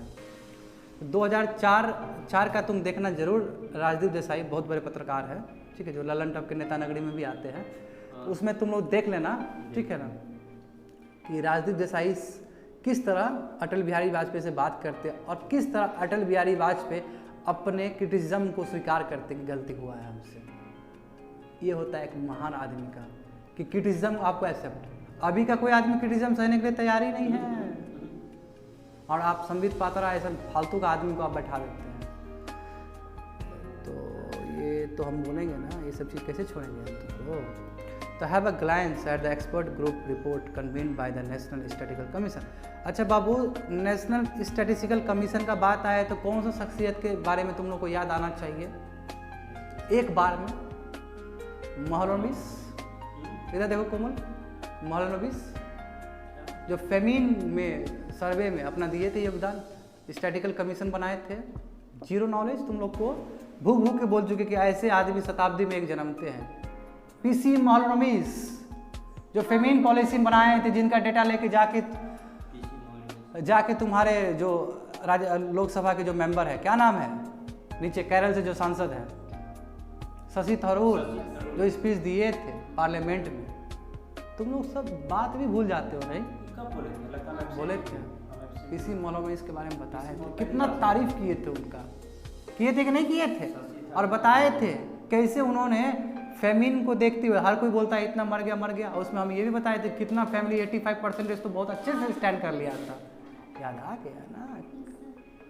तो समझना होगा इस चीज़ को। ये क्यों हम बोले? क्योंकि नेशनल स्टैटिस्टिकल कमीशन का बात है और इसका नींव कौन रखे थे? पीसी मौलवीस। पहला कंप्यूटर इंडिया में कौन लाए? तो वही तो लाए थे डेटा एनालिटिक्स के लिए, है ना? पहला कंप्यूटर लाए थे, इसलिए पीसी बोला जाता है। नहीं तो फुल फॉर्म पर्सनल कंप्यूटर। तुम तो तुम्हारा ऐसा स्टूडेंट को ना कहीं जगह नहीं है ये बड़ा बड़ा इंस्टीट्यूट में, ठीक है ना? तुम फर्स्ट ही क्लास में वहाँ से निकल जाता है बाहर, बिल्कुल। अरे खैर तुम बोल ही नहीं पाता वहाँ पे 1000 स्टूडेंट के सामने में किसी का हिम्मत ही नहीं होता बोलने का, ठीक है ना? अभी ना तुम 4-5 हो तो कुछ भी बक लेते हो, और यही हम 20 को पढ़ा देते हो, यहाँ पे हालत ख़राब हो जाएगा तुम लोग को पूछने में। देखो, economic evolution should be conducted. अब देखो ये क्या है, ये क्या है, ये क्या मतलब क्या है? नेशनल स्टैटिस्टिकल कमीशन का थोड़ा हिस्ट्री बता दिए। इसमें क्या है कि ये बता रहा कि have a glance at the expert group report, ठीक है? जो एक्सपर्ट ग्रुप बनाए हैं, ठीक है, जिसमें नेशनल स्टैटिस्टिकल कमीशन यानी कि स्टैटिक्स जो दिए हैं उसमें क्या क्या बोला जा रहा है तुम्हारा, किसके बारे में? इन्वायरमेंट से रिलेटेड चीज़ के बारे में। तो समझो, economic evaluation should be conducted on the basis of comprehensive notions of wealth. It comprises, जब हम लोग इकोनॉमिक इवैल्यूएशन करते हैं कितना हम लोग कमाए हैं, कितना हम लोग व्यापार किए हैं, तो उस समय हम लोग और कितना हमारे पास वेल्थ आया है। जीडीपी ग्रोथ मतलब क्या? वेल्थ ही हुआ ना बाबू। इसमें क्या क्या चीज़ इसके अंदर फैक्टर्स होने चाहिए? तो नंबर 1 क्या कि रिप्रोड्यूसिबल कैपिटल, जैसे रोड कितना हम बना चुके हैं, पोर्ट्स कितना बनेगा, केबल्स, बिल्डिंग्स, सब इंफ्रास्ट्रक्चर है जी, है ना? फिजिकल इंफ्रास्ट्रक्चर, याद करो, फिजिकल सोशल इंफ्रास्ट्रक्चर, सभी फिजिकल इंफ्रास्ट्रक्चर क्या क्या हमारे पास? ह्यूमन कैपिटल, है ना? पढ़ा लिखा आदमी है तो पक्का कोई इंजीनियर बनेगा, कोई डॉक्टर बनेगा, कोई टीचर बनेगा, कोई लॉयर बनेगा जो सर्विस सेक्टर में देगा, ठीक है? पॉपुलेशन साइज क्या है, यानी कि डेमोग्राफिक डिविडेंड क्या है, बात समझो। एजुकेशन क्या है, हेल्थ क्या है उसका।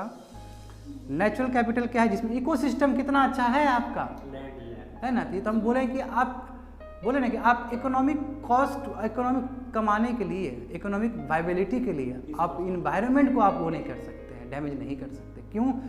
एक वेल्थ में, एक कंट्री के वेल्थ में इन्वायरमेंट का बहुत बड़ा है। क्यों? प्रोटेक्टेड एरिया में यदि 1 रुपया लगाएंगे तो 5 रुपये मिलेगा, ये तो डायरेक्ट बोला जा रहा है ना?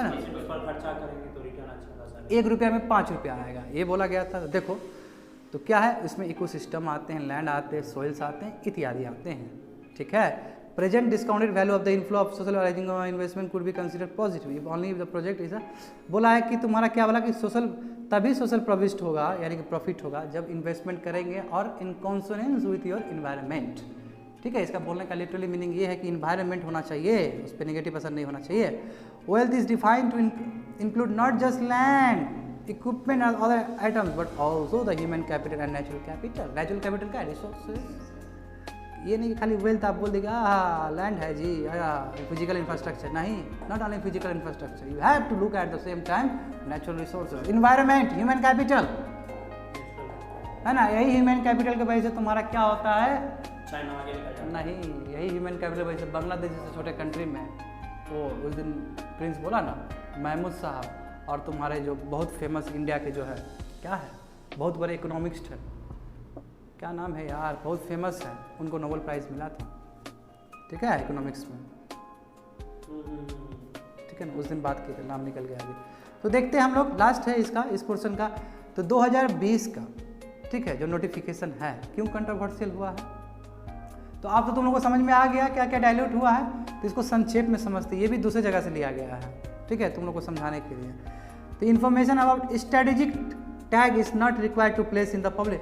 जो स्ट्रेटेजिक है बाबू, बोले ना जहाँ पे क्लियरेंस नहीं लेना होगा उसको हम पब्लिक डोमेन में नहीं डालें, तो यानी कि सेंटर क्या मिसयूज कर सकती है, स्ट्रेटेजिक इंपॉर्टेंस बता के कोई भी प्रोजेक्ट करवा सकती है, और जिसकी वजह से हमारा इन्वायरमेंट परफॉर्मेंस इंडेक्स और कम हो सकता है। यही तो कारण है कि कम हुआ है। 2014 में ठीक था, इससे बेटर था, अभी कम हुआ, यानी कि गवर्नमेंट हो सकता है इस चीज़ को इन्वोक कर रही है बार बार कि स्ट्रेटेजिक इंपॉर्टेंस बता के क्या कर रही है, कोई प्रोजेक्ट को कहीं पे भी बनवा दे रही है। नंबर 1, तो ये 2020 के नोटिफिकेशन में मिसिंग है कि स्ट्रेटेजिक इंपॉर्टेंस जो आप प्रोजेक्ट, स्ट्रेटेजिक इंपॉर्टेंस जो आप प्रोजेक्ट को तवज्जो दे रहे हो, वहाँ पे बिल्ड करने के लिए दे रहे हैं, वो पब्लिक डोमेन में डालिए ना जी, इंटरनेट पर डालिए, वो लोग देखेगा उस चीज़ को, लोग को पूरा अधिकार है जानने का, वो नहीं डाल रहे हैं। क्यों आप बोले कि स्ट्रेटेजिक इंपॉर्टेंस है, बस एक शब्द बोल के छोड़ दिए क्या? ये क्रिटिसिज्म है किसका? इन्वायरमेंट इम्पैक्ट असेसमेंट नोटिफिकेशन 2020 का। देखो, roads and pipelines in border areas do not require any public hearing. जब आप रोड्स बनाते हैं, पाइपलाइंस ऐसा इंफ्रास्ट्रक्चर बनाते हैं, उस समय आप लोग का पब्लिक कंसल्टेशन नहीं लेते हैं। बात समझे? इसका मतलब क्या हुआ?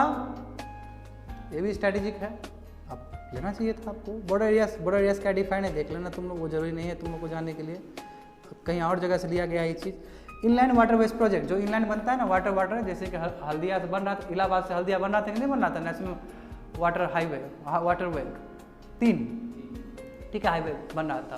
पहला कहाँ पे है तुम्हारा? पहला आसाम में, सेकंड तुम्हारा केरल में है, थर्ड तुम्हारा उस तरफ है, ठीक है, बताऊंगा कभी तुमको, उसमें नेविगेशन प्रोसेस में बताऊंगा कभी। तो क्या है इनलैंड वाटरवेज? क्या है कि आप इनलैंड समझते हो ना, ओशन वाला नहीं है, लैंड में होता है ना पानी, तो वहाँ से करने के लिए भी क्या उसका एक्सपांड करना है, बढ़ाना, तो उसमें भी आप क्या कर रहे हैं, क्या बोला जा रहा है कि inland waterways project and expansion widening of national highways will be exempt from the prior clearance, नहीं चाहिए उसके लिए, ठीक है।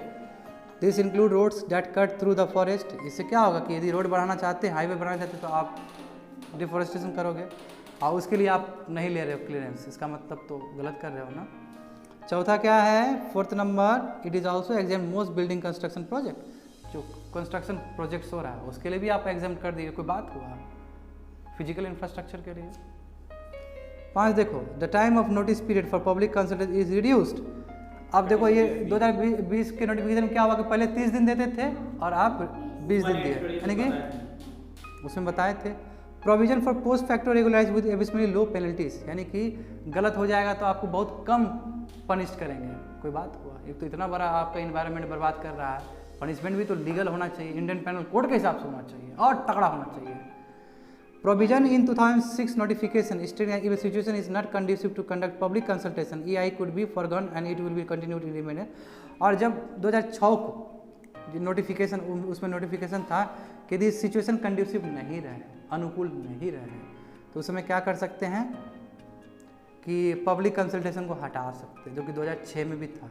यानी कि 2006 में भी ये लिखा गया था कि एक्स्ट्रा ऑर्डिनरी सिचुएशन है तो आप पब्लिक कंसल्टेशन कराने की आवश्यकता नहीं है, वही चीज़ हम 2020 में भी ले आते हैं। तो ये सभी चीज़ क्या है, ब्लू फॉल्स है इन योर नोटिफिकेशन, ठीक है। तो that is the end of 360 angle of your EIA report. समझ गए ना बात को? ये पूरी तरह से, अब इससे ऊपर नहीं पूछता है, इतना काफ़ी है, ठीक है। इससे काफ़ी है कि इसमें तुमको बहुत कुछ सीखने को मिला है, चाहे स्टॉकहोम कन्वेंशन के बाद 70 का दशक का बात हो, चाहे इन्वायरमेंट प्रोटेक्शन एक्ट का बात हो, 86 का बात हो, चाहे भोपाल गैस ट्रेजिडी से कैसे वो बना था, उसके बाद कैसे 94 में बना, कैसे 97 में तुम्हारा पब्लिक हियरिंग आया, ठीक है ना, और किस तरह टेक्नोलॉजी बढ़ा है, 6 बना है, फिर कैसे 20 बना है, क्या लूपहोल से कितने अमेंडमेंट हुए हैं इस बीच में। हाँ देखो, लाइफ मिनट का अखबार में आया है ये 15 जुलाई को, ठीक है। और इसमें बोले थे ना बाबू टेम्पल से रिलेटेड है और सुप्रीम कोर्ट का यहाँ पे बात है। देखो होता क्या है नॉर्मली, ये समझना होगा तुम लोग को, ठीक है। और उससे पहले तुम सिलेबस देख ही लो कि इंडियन सोसाइटी के अंदर है social empowerment, communalism, regionalism and secularism. जल्दी देख के हमको बताना चाहोगे तुम लोग? देखो बाबू, यहाँ पे हम तुमको डिफाइन कर दें कि इसका मतलब क्या है। इस सिलेबस को हम तोड़ दें, यहीं पे सिलेबस को तोड़ के बताते हैं सिलेबस क्या है। सोशल एम्पावरमेंट, एम्पावरमेंट मतलब क्या, कि सोशली एम्पावर्ड करें। कोई दलित क्लास का आदमी है, एजुकेशन दे रहे हैं, रिजर्वेशन दे रहे हैं, एम्पावर्ड कर रहे हैं उसको। कम्युनलिज्म मतलब है हिंदू मुस्लिम कर रहे हैं, संप्रदाय का बीज बो रहे हैं। वो पढ़ना, हम बोले थे ना कि इसके बाद ज्योग्राफी के बाद क्या पढ़ाने वाले, इंडियन सोसाइटी, ये सभी चीज़ पढ़ेंगे। देखो टॉपिक इंडियन सोसाइटी, स्टार्टिंग ही होगा यही सब चीज़ से। और जो हम इतना तुम लोग को बोलते हैं पोलराइज पोलराइज पोलराइज, वहाँ पे और ज़्यादा करेंगे हम ये चीज़। शिवसेना का बात करते हैं हम, क्या है रीजनलिज्म, एक्सेसिव नेशनलिज्म हो जाता है तो रीजनलिज्म होता है। मेरा 15 अगस्त का भाषण उठा के देख लो तुम, क्या था, ऐसा बोल रहे कि हम मिनिस्टर हैं है ना, मिनिस्टर लोग ऐसे ही बोलता है कि 15 अगस्त का मेरा भाषण सुनिए, उसमें मैंने क्या स्पीच दिया है। तो मैं भी यही बोलता हूँ कि तुम मेरा 15 अगस्त का स्पीच देख लो, उसमें मैंने नेशनलिज्म का बात कुछ बोला है कि नहीं बोला है, और उसमें मैंने रीजनलिज्म का भी बात किया। एक्सेसिव हो जाता है, हो जाता है। क्यों? तो फिर सेकंड क्लास सिटीजन आ जाते हैं वहाँ पे, यूपी से बिहार से गए, सेकंड क्लास सिटीजन ट्रीटमेंट हो रहा है वहाँ पे। यही होता है रीजनलिज्म, कि आपको अपने जगह से इतना प्रेम हो गया, इतना प्रेम हो गया कि दूसरा सिटीजन को आप कुछ समझ ही नहीं रहे हैं। सेकुलरिज्म, हिंदू मुस्लिम सिख ईसाई सब भाई भाई, यही सेकुलरिज्म है। तोड़ दिए इंडियन सोसाइटी को, यही बीच सेकुलरिज्म का कॉन्सेप्ट आ जाएगा यहाँ पे जो पढ़ेंगे। बात समझे? यहाँ पे फंडामेंटल राइट्स का बात आ जाएगा, आर्टिकल 25 का। तो बात समझो, ये तो तोड़े हैं, मैं टॉपिक किस बेस्ड है, तो टॉपिक को समझने के लिए तुमको 2-3 चीज़ समझना होगा। देव, 2-3 चीज़ समझना होगा बाबू। इंडिया में टेम्पल जानते हो कि एक रिचेस्ट सोर्स है जहाँ पे इतने ऑर्नामेंट्स हैं। और यदि तुम लोग को कभी मैं एंशिएंट इंडिया पढ़ाऊँगा और मेडिवल इंडिया पढ़ाऊँगा, ये भी तुमको बताऊँगा कि चोलास, पांडवास, चेरास, राष्ट्रकूतास, तो बड़े बड़े नाम हैं जी साउथ के, ठीक है, जो उतना ग्लोरीफाई नहीं हुए नॉर्थ में, बड़े बड़े नाम हैं, ठीक है ना। फुलिकेशन 2 बताऊंगा, चोला डायनेस्टी सब के बारे में। तो ये सब का पहचान कैसे होता था कि जिसका मंदिर बड़ा है वो बड़ा साम्राज्य है, इसलिए साउथ लंबा लंबा। हाँ, इसलिए साउथ में टेम्पल्स है बड़ा बड़ा, कंपटीशन था। हाँ, कंपटीशन था टेम्पल बनाने में। और उसको फ़ायदा हुआ कि नहीं हुआ? हमारे पास है वो धरोहर, और वो धरोहर इतना ही नहीं, वो धरोहर में लोगों का आस्था जुड़ा हुआ जनरेशन टू जनरेशन, और वो धरोहर में हमारा गोल्ड भी जुड़ा हुआ है, गोल्ड भी है, बहुत गोल्ड है, बहुत ज़्यादा है सर, एक्सेसिव। वहाँ क्या है देखो, अब यहाँ पे समझ गए कि समीकरण क्या है, कि कैसे टेम्पल्स वगैरह महत्व है, हिस्ट्री बैकग्राउंड। अब ये समझो कि कोई भी प्रॉपर्टी स्टेट का, टेम्पल हो कुछ भी हो, वो सभी स्टेट का है। एक स्टेट में जो भी हो तो स्टेट का है। क्यों? स्टेट का रिप्रेजेंटेटिव रूल कर रहा है वहाँ पे, सीएम। गुड क्वेश्चन, ट्रस्ट का ट्रस्ट है, मगर स्टेट गवर्नमेंट कर रही है ना सबको। स्टेट हमारे इंडिया में बताऊँ, खासकर हमारे इंडिया में हम किसी भी रिलीजन को वो नहीं कर सकते, प्रमोट नहीं कर सकते किसी भी स्टेट में। क्यों? क्योंकि न्यूट्रल है हम लोग का, आपको सभी को करना होगा, किसी एक को नहीं कर सकते आप, तभी तो हमारा कंट्री सेक्युलर है ना। यदि हम हिंदू को ज़्यादा प्रभावित करने लगे, हिंदुइज्म को, तो आप मुस्लिम का अगेंस्ट हो गए। यही तो बोला जा रहा है, इसीलिए तो ओबीसी और बहुत सारे लोग बोला कि मोदी जी को नहीं जाना चाहिए अयोध्या में। बोला कि नहीं बोला गया है? तुम लोग देखते हो नहीं देखते हो डिबेट सब, है ना? उसका बात का वैल्यू नहीं देते, वैल्यू देना भी नहीं चाहिए तुमको, ठीक है ना। ना ही मोदी जी का ही बात वैल्यू देना चाहिए, इसका बात का वैल्यू नहीं देना चाहिए। मगर मुद्दा उठाया है, तो मुद्दा क्यों उठाया? वो लॉयर है, जानते हो ना, ओबीसी लॉयर है। ओबीसी, हाँ ठीक है ना, ओबीसी कर दो उसको, ओवैसी नाम है, ओबीसी कर दो उसको, ठीक है ना। तो ओवैसी क्या है? असदुद्दीन ओवैसी, ठीक है ना। अब ओबीसी नहीं दिया, क्यों? क्योंकि सेकुलर एलिमेंट को लेते हुए, जब सब कंट्री में हर एक रिलीजन बराबर है, तो आप अयोध्या में जाकर केवल हिंदू को क्यों प्रमोट कर रहे हैं? ये तो आपका फंडामेंटल राइट्स के अगेंस्ट हो गया। ये आप स्टेट कोई भी धर्म को अपना नहीं, वो प्रमोट नहीं कर सकती। स्टेट क्या है? सभी धर्म बराबर है स्टेट के लिए। तो यहाँ पे बीजेपी ने क्या इन्वोक किया? बीजेपी ने ये बोला कि सोमनाथ के टेम्पल में, पहले के टेम्पल में राजेंद्र प्रसाद भी तो गए थे, वो तो मेरा अपना पर्सनल बिलीव है, हम जा सकते, कोई दिक्कत नहीं है, गए वो भी वो भी वो है ना, स्वाभिमानी है, कुछ भी बोलते रहो भाई, अपना बोलते रहो, हमको कोई काम नहीं, हमको जो करना है करेंगे, चाहे तुम हमको हिंदू समझो, भगवा दल, आई डोंट केयर, ठीक है ना, चाहे तुम कुछ भी बोलो। टाइम नहीं है, नहीं तो एक कहानी सुनाते तुमको, इफ्तार पार्टी का, ठीक है ना, टाइम नहीं है बताने के लिए, इतना कुछ है ना प्रैक्टिकल चीज़ सब। देखो समझो, तो क्या होता है कि जैसे कि बहुत अच्छा पॉइंट आउट किया, ट्रस्ट बात की हो, तो ट्रस्ट के अंदर रहता है, वेरी गुड, ट्रस्ट अब पहले क्या होता था कि रॉयल फैमिली है, वो टेम्पल को चलाने वाला रॉयल फैमिली, क्योंकि देखो राजा से आया है। अब रॉयल फैमिली के साथ क्या हुआ कि कोई मान लो कि सटन सेक्ट, क्या कि हिंदुज़म का भी अलग अलग सेक्ट है, पढ़ाए थे तुम लोगों को कल्चर में, तो अलग अलग सेक्ट को बिलीव करने वाले अलग अलग लोग हैं। अब ये रॉयल का डिसेंडेंट, रॉयल का जो हायरार्की सिस्टम है वो मर गया, ख़त्म हो गया, तो जो वो फेथ को बिलीव करने वाले लोग हैं, क्या वो टेम्पल को रख सकते हैं, चला सकते हैं? समझो ये बात को। तो अभी तक ना ना ना बोला जा रहा था, सुप्रीम कोर्ट बोला कि हाँ, यही तो बड़ा बात हो गया ना। अभी तक बोला जाता कि ना, नहीं कर सकता है ऐसा। यदि रॉयल फैमिली ख़त्म हो गया तो पूरी तरह से ट्रस्ट पे चला जाना चाहिए। मैं सुप्रीम कोर्ट बोला कि गलत है, अब वो फेथ वाले मानने वाले आदमी को दे दीजिए। जीत हो गया। अब यहाँ से क्या होगा कि पूरी तरह से पेंडुलम बॉक्स ही चेंज हो गया। अब आने वाले भविष्य में पूरी तरह से दूसरे जितने भी है वर्डिक्ट सुप्रीम कोर्ट का, उस पर असर पड़ जाएगा इस चीज़ का। बात समझ में आ रहा है? कोई छोटा चीज़ नहीं है ये, बहुत ही बारीकी से संवैधानिक चीज़ को समझने वाला चीज़ है ये। बात समझ में आ रहा है तुम लोग को? क्यों? क्योंकि सुप्रीम कोर्ट में पहला जजमेंट हुआ है जी।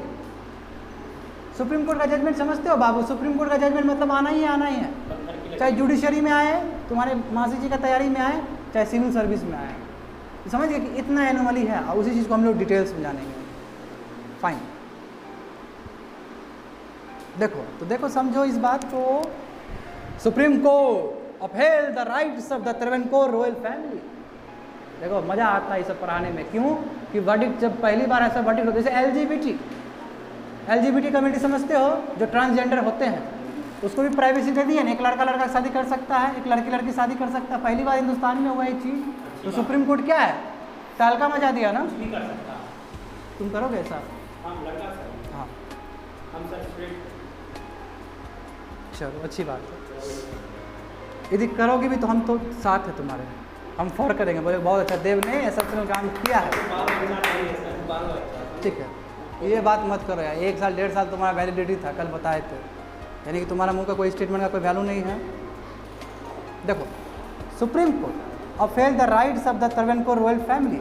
जो रॉयल फैमिलीज हैं उसके राइट्स को उन्होंने अपहेल्ड किया है, ठीक है, आप रख सकते हैं।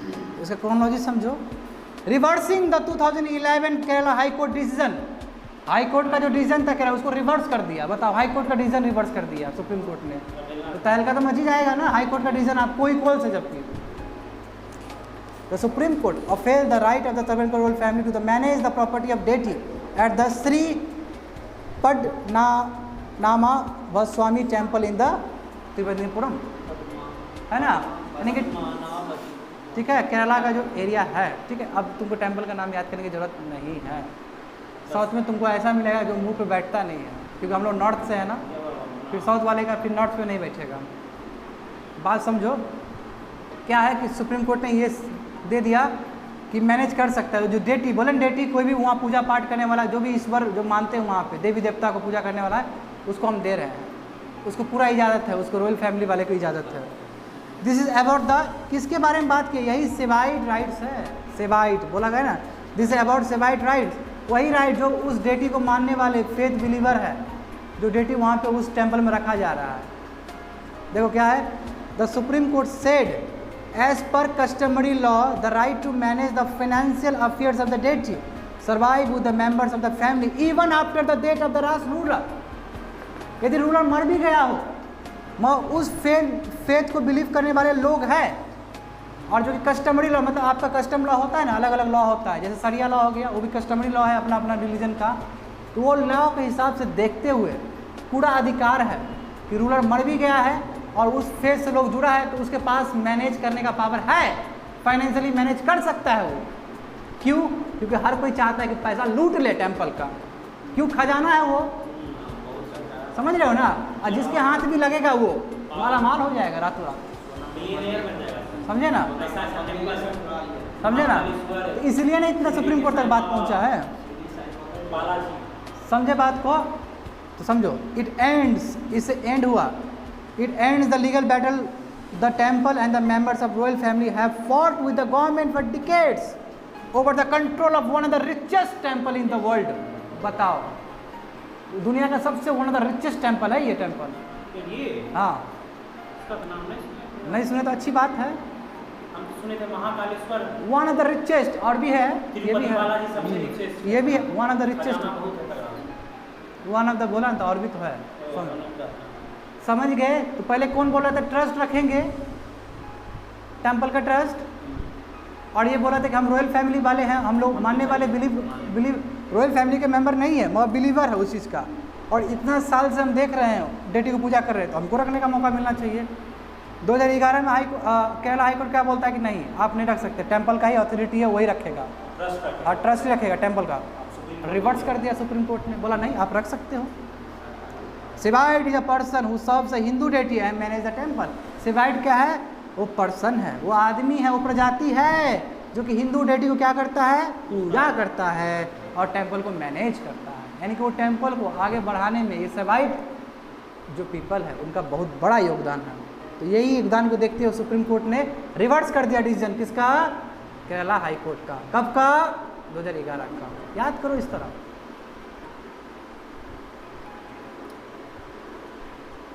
देखो इसको इसलिए भी पढ़ाना जरूरी है क्योंकि इसमें तुम्हारा संविधान से रिलेटेड है। अभी मैं बताऊंगा थोड़ी देर में, फंडामेंटल राइट्स आएंगे तब समझ में आएगा तुम्हारा।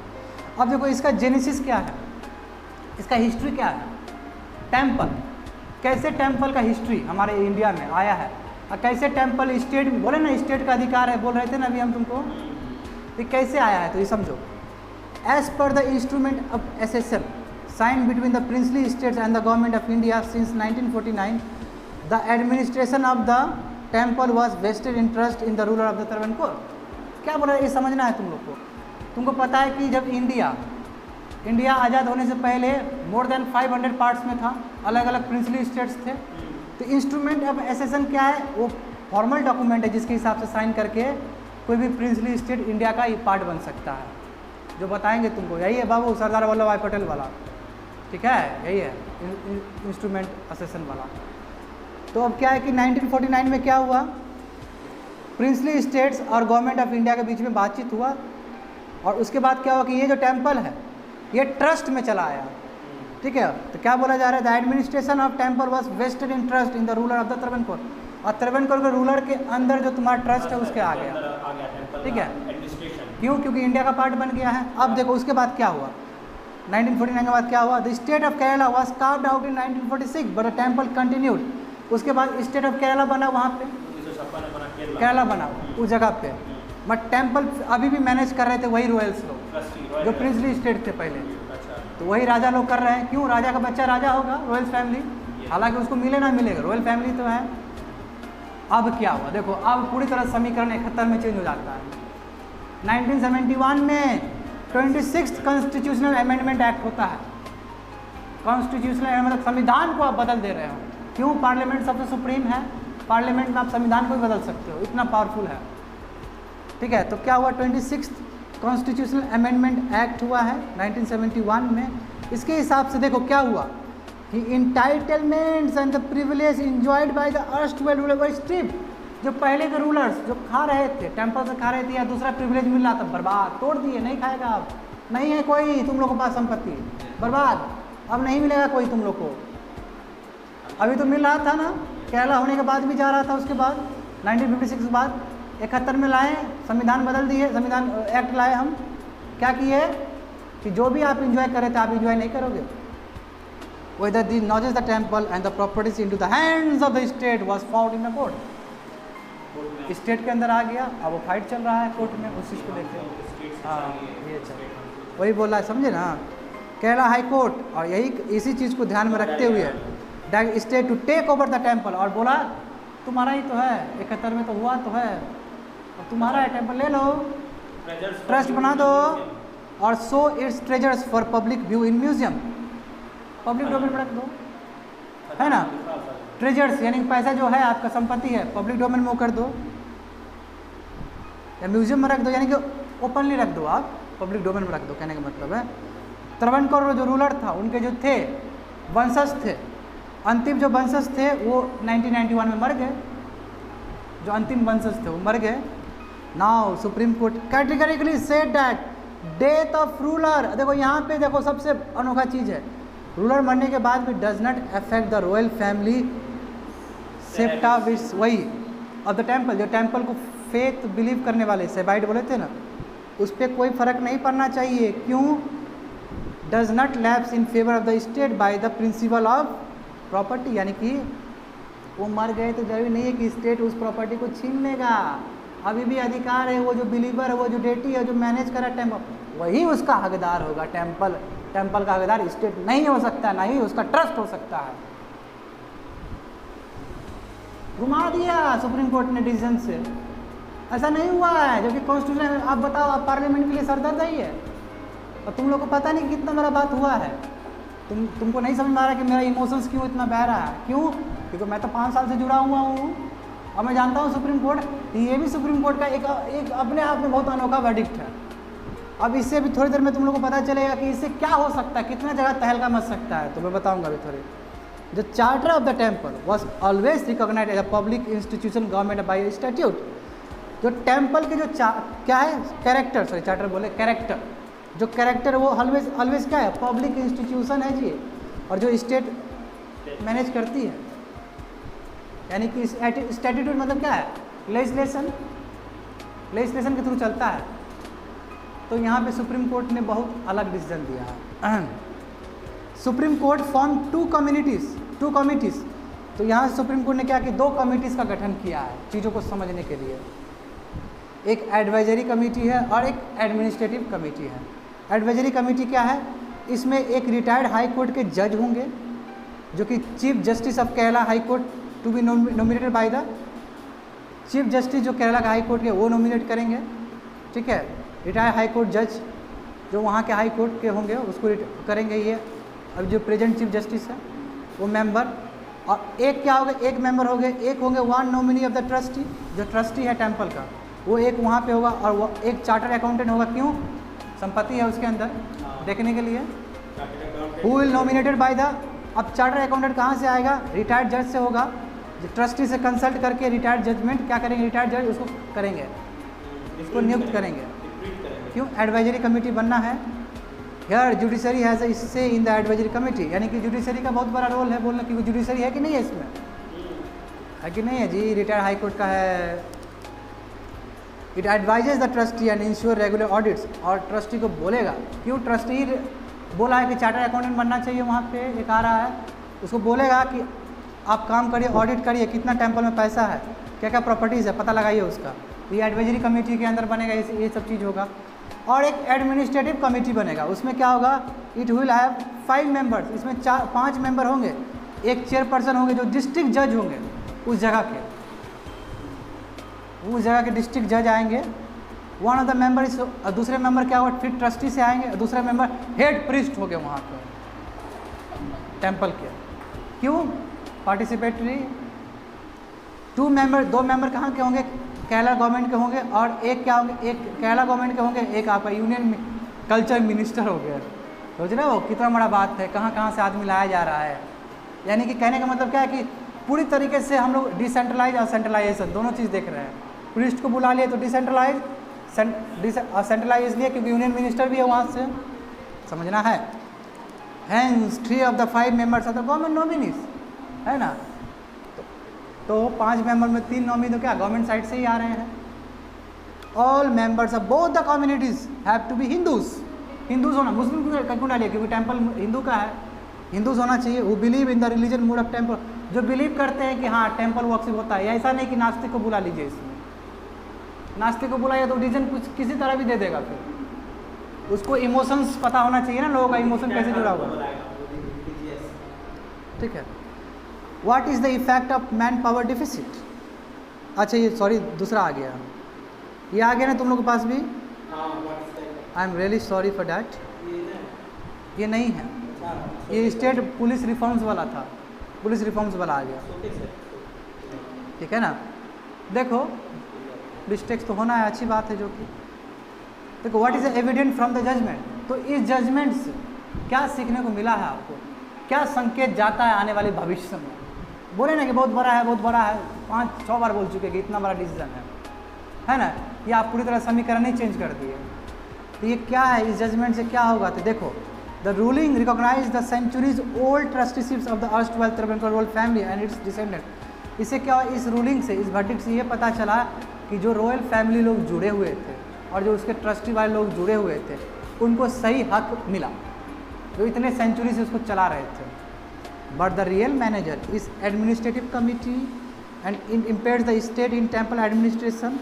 मगर क्या है, रियल मैनेजर कौन है, एडमिनिस्ट्रेटिव कमिटी होना चाहिए था, समझे। In addition judiciary have see in the advisory, और साथ साथ इस जजमेंट में ये भी पता चला कि एडवाइजरी कमेटी भी बना है और एडमिनिस्ट्रेटिव कमेटी भी बना है, जिसमें सबसे बोलबाला किसका है, जुडिशरी का है। तो वही बोल रहा है कि जुडिशरी हैव अ से इन the advisory committee, advisory committee में जुडिशरी का बहुत बड़ा बोलबाला है।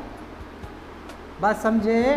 तो एक बार देखते हैं आर्टिकल 25 और आर्टिकल 26 को फंडामेंटल राइट्स के तहत, कि हमारे भारत के जो संविधान में जो तुम्हारा आर्टिकल्स दिया है एज अ फंडामेंटल राइट्स, उसमें क्या कहता है और क्या एनोमली है तुम्हारा सुप्रीम कोर्ट के जजमेंट में। देखो आर्टिकल 25 क्या कहता है, it guarantees freedom of conscience and also the freedom of free profession practice and propagation of religion.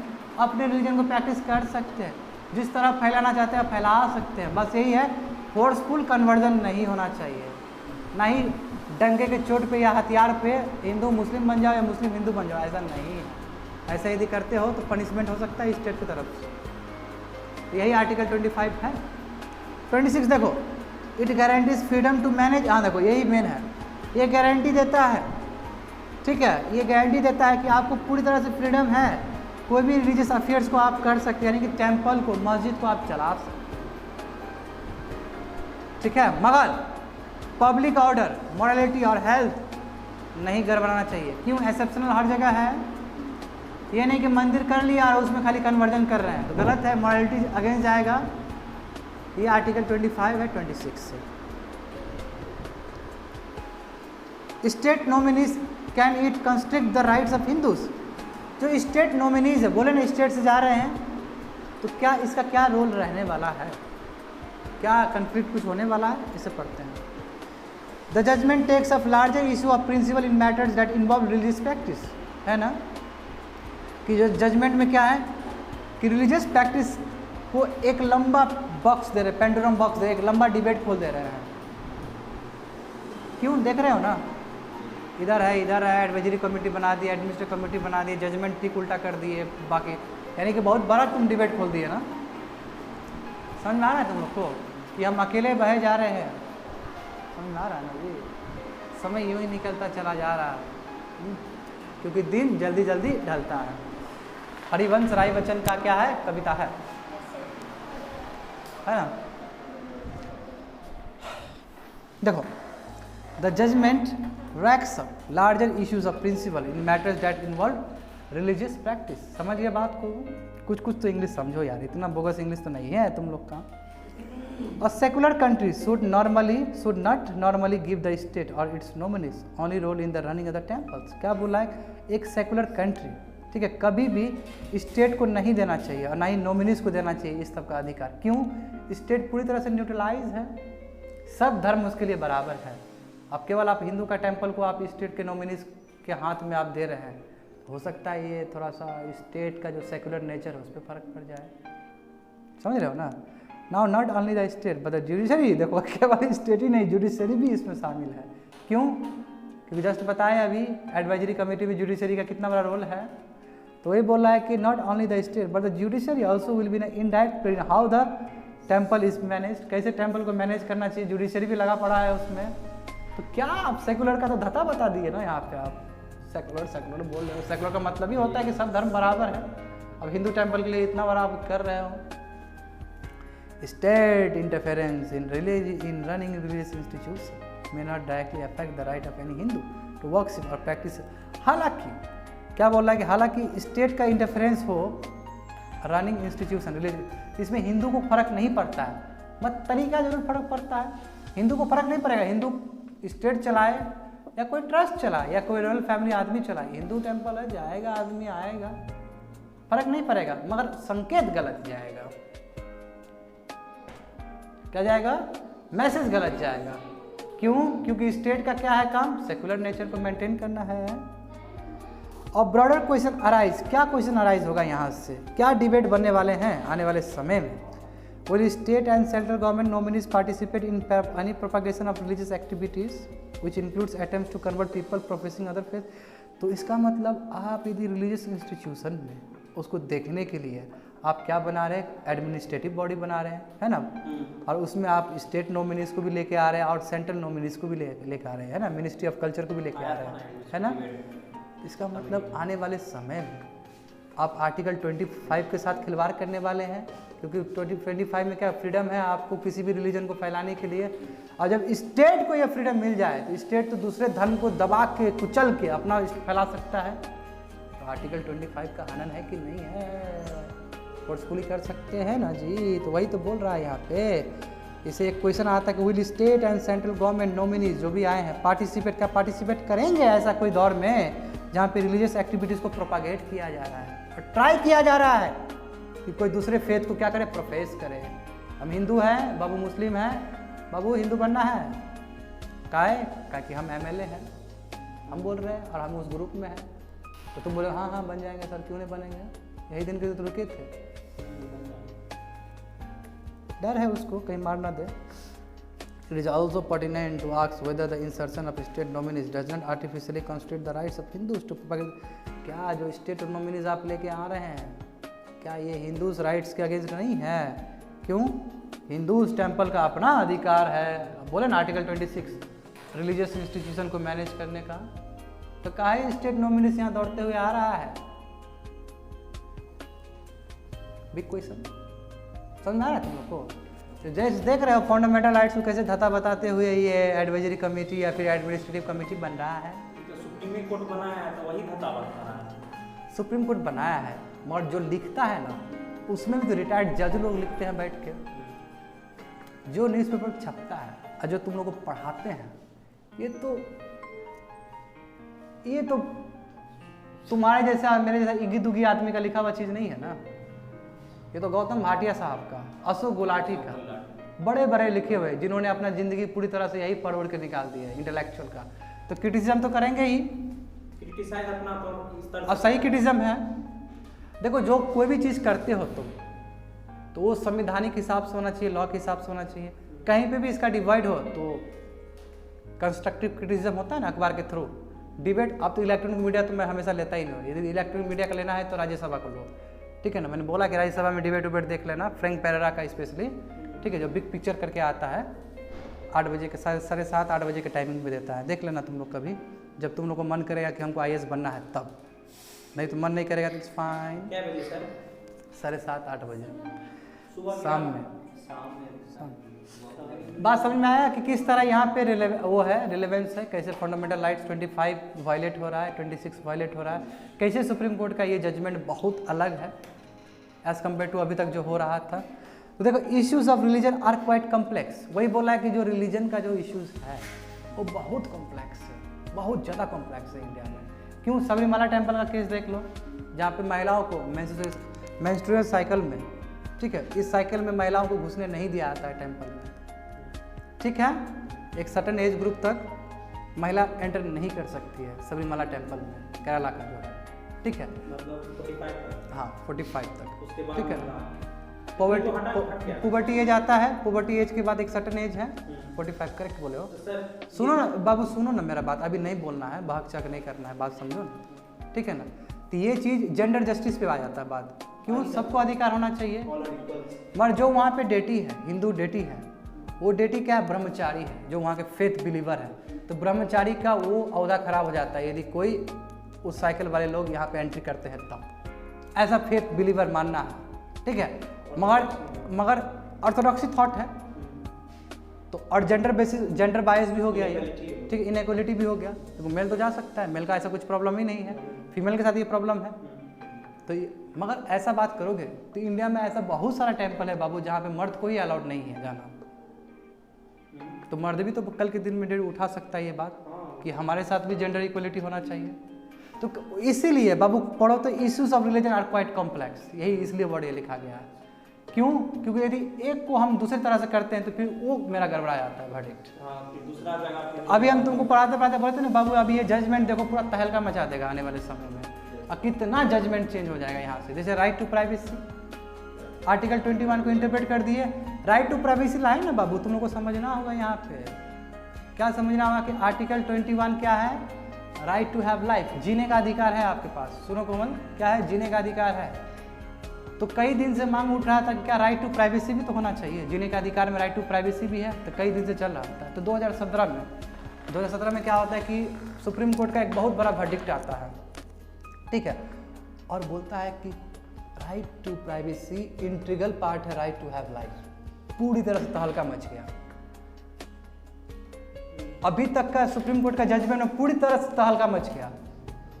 और 2017 में, क्योंकि ये ऐसा डिसीजन था सुप्रीम कोर्ट का कि ये सोचो कि भड़साल रहा है एडिटोरियल में, ठीक है ना, और हम पढ़ के तो बहुत खुश हो गए थे। अब उससे क्या हुआ, देखो उससे क्या हुआ कि इतना दिन तुम्हारा जो नालसा का जो एक्ट था LGBT कम्युनिटी, अब LG कम्युनिटी को राइट नहीं मिल रहा था, एक बॉय से कैसे शादी कर सकता है, एक लड़की से शादी कैसे कर सकता है, ये तो IPC तुम्हारा सेक्शन 377 के अगेंस्ट है, इंडियन पेनल कोड सेक्शन 377 के अगेंस्ट है। लॉ भी जान लो थोड़ा सा, ठीक है ना, अगेंस्ट है। प्राइवेसी तो मिलना चाहिए उसको, बेड के अंदर क्या कर रहे हैं वो प्राइवेसी है उसका। लिटरली ये वर्ड लिखा गया है बाबू, मजाक मत समझो। यहाँ पे कोई मस्ती नहीं कर रहे हैं हम, ठीक है ना। हम कैसे सोए हैं, हम गिर के सोए हैं या मर के सो रहे हैं या पानी पी रहे हैं या फिर अल्कोहल पी रहे हैं, मेरा प्राइवेसी है, आपका क्या मतलब है। इसलिए तुमको बोलते हैं ना बाबू, नहीं पूछना है पर्सनल सवाल, सो आपका प्राइवेसी है मेरा, और आर्टिकल 21 है मेरा। तो अब देखो जो मांग उठ रहा था इतने सालों से, किसके लिए, LGB कमेटी के लिए, आज 2017 में प्राइवेसी कर दिया गया, तो अब सुप्रीम कोर्ट के पास कोई चारा नहीं बचा। आज सुप्रीम कोर्ट ने क्या बोला कि सेक्शन 377 का बहुत सारा पार्ट जाओ तोड़ दिए, करो जिसको शादी करना है किसी करो, जाओ छोड़ दिए, LGB कमेटी जाओ, हो गया। तो समझ रहे हो ना कि एक तुम्हारा एक वर्डिक्ट, बोलने दो, कंप्लीट करने दो हमको, कैसे एक वर्डिक्ट पूरी तरीके से समीकरण को चेंज कर देता है आने वाले समय में। और हूबहू मैं इसी पे तुमको बोलना चाहता हूँ कि ये वाला जो वर्डिक्ट है, ये वर्डिक्ट भी और कॉम्प्लेक्सिटी बढ़ाने वाला है आने वाले समय में। हाँ, तो यही है बाबू, यही है, इसीलिए बोला जा रहा है पढ़ो हेडलाइंस। तुम्हारा दम तोड़ दिया क्या। Issues of religions are quite complex, ठीक है, इश्यूज क्या कम्प्लेक्स है। जैसे बोले सबरीमाला जजमेंट, ठीक है ना। अब सबरीमाला, देखो सबरीमाला जजमेंट जब हुआ था, अच्छी बात है, ठीक है ना।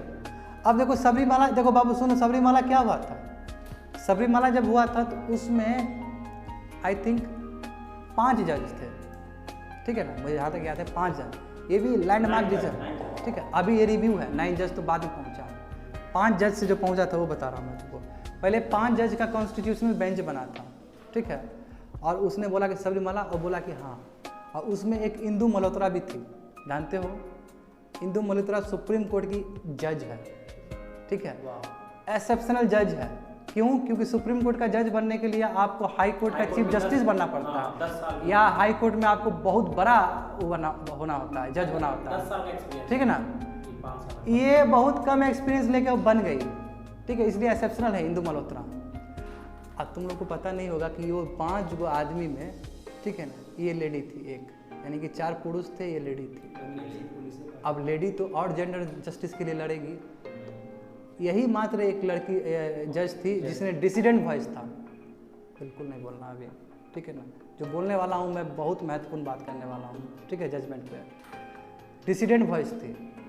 ये क्या बोली थी कि सबरीमाला टेम्पल जो है सही है, यानी कि महिला का जो हक है ये महिला ही होकर नहीं बोली, क्योंकि उसको पता है कि कितना कॉम्प्लेक्स है इस कंट्री में रिलीजन। और ये 4 को जो पुरुष था बोला कि गलत है, महिला के साथ अत्याचार हो रहा है।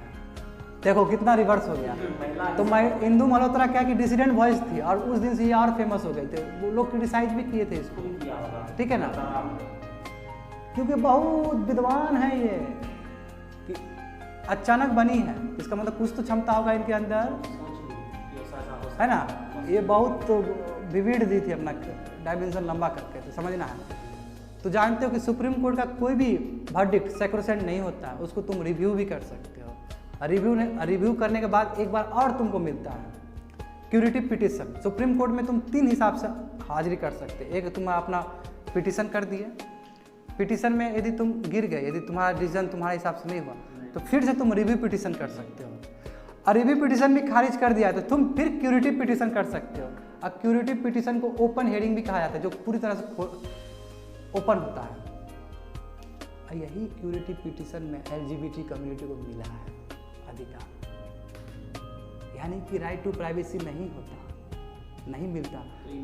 और क्यूरेटिव पिटीशन पहले ही हो जाता तो अब फिर LG कम्युनिटी को नहीं मिल पाता वो राइट। अच्छा क्या हुआ कि 2017 में राइट टू प्राइवेसी हो गया और उसका क्यूरेटिव पिटीशन बाद में हुआ, 19 में हुआ, तो LGBT कम्युनिटी को मिल गया। तो समझ में आ रहा है कि 3 तरीका होता है सुप्रीम कोर्ट में तुम्हारा बात पहुंचाने का। अब जब तो फिर रिव्यू पिटीशन लग गया, लोग बोला गलत बात है। अब 4-1 से किए हैं सबरीमाला में जेंडर जस्टिस के नाम पे आप महिला को जाने दे रहे हैं, मगर वहाँ के जो डेटी है वो तो ब्रह्मचारी है, गलत बात है, हम नहीं होने देंगे ऐसा, मर जाएंगे उसके लिए। रिव्यू पिटीशन हुआ तो अब देखो तुम 9 जज कॉन्स्टिट्यूशनल बेंच बन गया। अब 9 वो जज मिल के इसको फैसला करने वाले हैं, 5-4 समझे ना। वो 5 वाला था, ये 9 है, ये दूसरा है, ये 9 है। यानी कि वो 5 वाला इशू से नहीं हुआ, अब और बनने वाले हैं आदमी, 4 गो और जज आएंगे। इसका मतलब 9 जज का जरूरत है। इसका मतलब मामला कितना कॉम्प्लेक्स है रिलीजन। तो इतना ही नहीं, ये तो हिंदू का बात हो गया, मस्क में भी यही हालत था। देख लो कितना, तो वही बोला कि it will also look at the other issues like women entry in the Musk and the about female genital mutilation. कहीं बताए थे म्यूटिलेशन में कि तुम क्या कर रहे हो कि चमड़ी में वो कर रहे हो, यहाँ पे कुछ अधिक कर रहे हो, काट रहे हो, या शरीर में तुम ऐसा चीज़ करते हो जिससे तुम्हारा क्या हो कि बाद में तुम्हारी जो पार्टनर है वो किसी दूसरे के साथ अनयूजुअल रिलेशन ना बना ले। कभी बताए थे म्यूटिलेशन के बारे में बात किए थे, और ये ज़्यादा अफ्रीकन कंट्रीज में प्रैक्टिस होता है। जैसे बॉडी में तुम ऐसा निशान दे देते हो या फिर ऐसा चीज़ करते हो बॉडी में बाहर से कि यदि मान लो कि लड़की, स्पेशली लड़की के ऊपर ही किया आता है, लड़की बाद में मान लो कि एक्स्ट्रा मैरिटल अफेयर्स करती है दूसरे के साथ, ठीक है, तो वो ना हो सके, इसलिए ये क्या आता है जेनेटिकल म्यूटिलेशन। ठीक है, जेनेटिकल म्यूटिलेशन क्या आता है, ठीक है, तो क्या वो पति तक ही सीमित रहे, ठीक है, तो इसका नाजायज यूज होता है। मगर ये तो बेचारा हम तो कर रहा है, औरत लोग को बहुत दिक्कत होता है। मैं कभी वो दिखा दूंगा, क्या बोलते हैं उसका पिक्चर दिखा दूंगा। और ये ज़्यादा अफ्रीकन कंट्रीज़ में होता है, अफ्रीकन कंट्रीज़ में ये कल्चर ही है, और इंडिया में भी ये कल्चर आ चुका है। इंडिया में बहुत पहले से कल्चर चल रहा है, अफ्रीका में बहुत ज़्यादा किया जाता है ये चीज़। ये भी तो एक जेंडर जस्टिस का बात है, नहीं करना चाहिए। तो बोला कि एंट्री टू मस्क और जेनेटिकल म्यूटिलेशन ऐसे प्रॉब्लम और कॉम्प्लेक्स है इंडिया में, जिसको देखने वाले हैं हम लोग। प्रिंसिपल इंटरवेंशन मच बियॉन्ड, तो बोला कि should the state not restrain itself from the inserting itself in the running of the temples expect, बोला क्या स्टेट को नहीं हट जाना चाहिए अपने आप टेम्पल्स को रन करने के लिए, accept in cases of clear contribution. यदि डायरेक्ट पता चला है कि फंडामेंटल राइट्स का वो दिक्कत हो रहा है तो स्टेट को हट जाना चाहिए। At present 1 lakh temples are under, में देखा जाए तो 1 लाख से भी ज़्यादा टेम्पल तुम्हारा क्या है, स्टेट कंट्रोल है। नीचे केवल साउथ स्टेट, तो बोले हम साउथर्न स्टेट के बारे में बताया, इसका पीछे हिस्ट्री जेनेसिस भी बताया है। तो बात समझे ना कि कितना कॉम्प्लेक्स है इशूज, कॉम्प्लेक्स है। और कॉम्प्लेक्स इशू क्या है, यूपीएससी का फेवरेट टॉपिक है। अब जो लास्ट टॉपिक है वो सबसे सिंपल है, उसमें केवल हमको ग्राफ समझाना है, तो देख लेना। समझ में आ रहा है ना जी, सब समझाने वाला है। हम चाहेंगे तो हम 5 मिनट में ही निकल सकते हैं, ठीक है ना। हम निकलना नहीं चाहते, तुम लोग को नहीं बनना है, मेरा क्या काम है पूरा ठीक से बताना। देखो 5 साल हो चुके, बोले 2015 बोल रहे थे ना बाबू, बोले थे 2015 में लाए थे, ये एबिसमली फेलियर है, ये भी स्टेटमेंट दोहराए थे उस समय। डिस्काउंट्स यानी कि उदय वाला जो लाए थे कि जितने भी पावर कंपनीज है वो बहुत घाटे में चले थे। बोल रहे थे ना बाबू कि क्या हो रहा है कि लॉस हो रहा है, टेक्निकल लॉस हो रहा है, एक बिजली दूसरे जगह पे जाता है तो लॉस हो जाता है ना, है ना, पावर लॉस हो जाता है हीट के फॉर्म में, है ना। और तो ये 8 जुलाई को आया था बिजनेस स्टैंडर्ड में, फटाफट निकाल के देखो तुम लोग syllabus, GS paper 3, economic development, infrastructure, energy, ports, roads, airports, railway etcetera.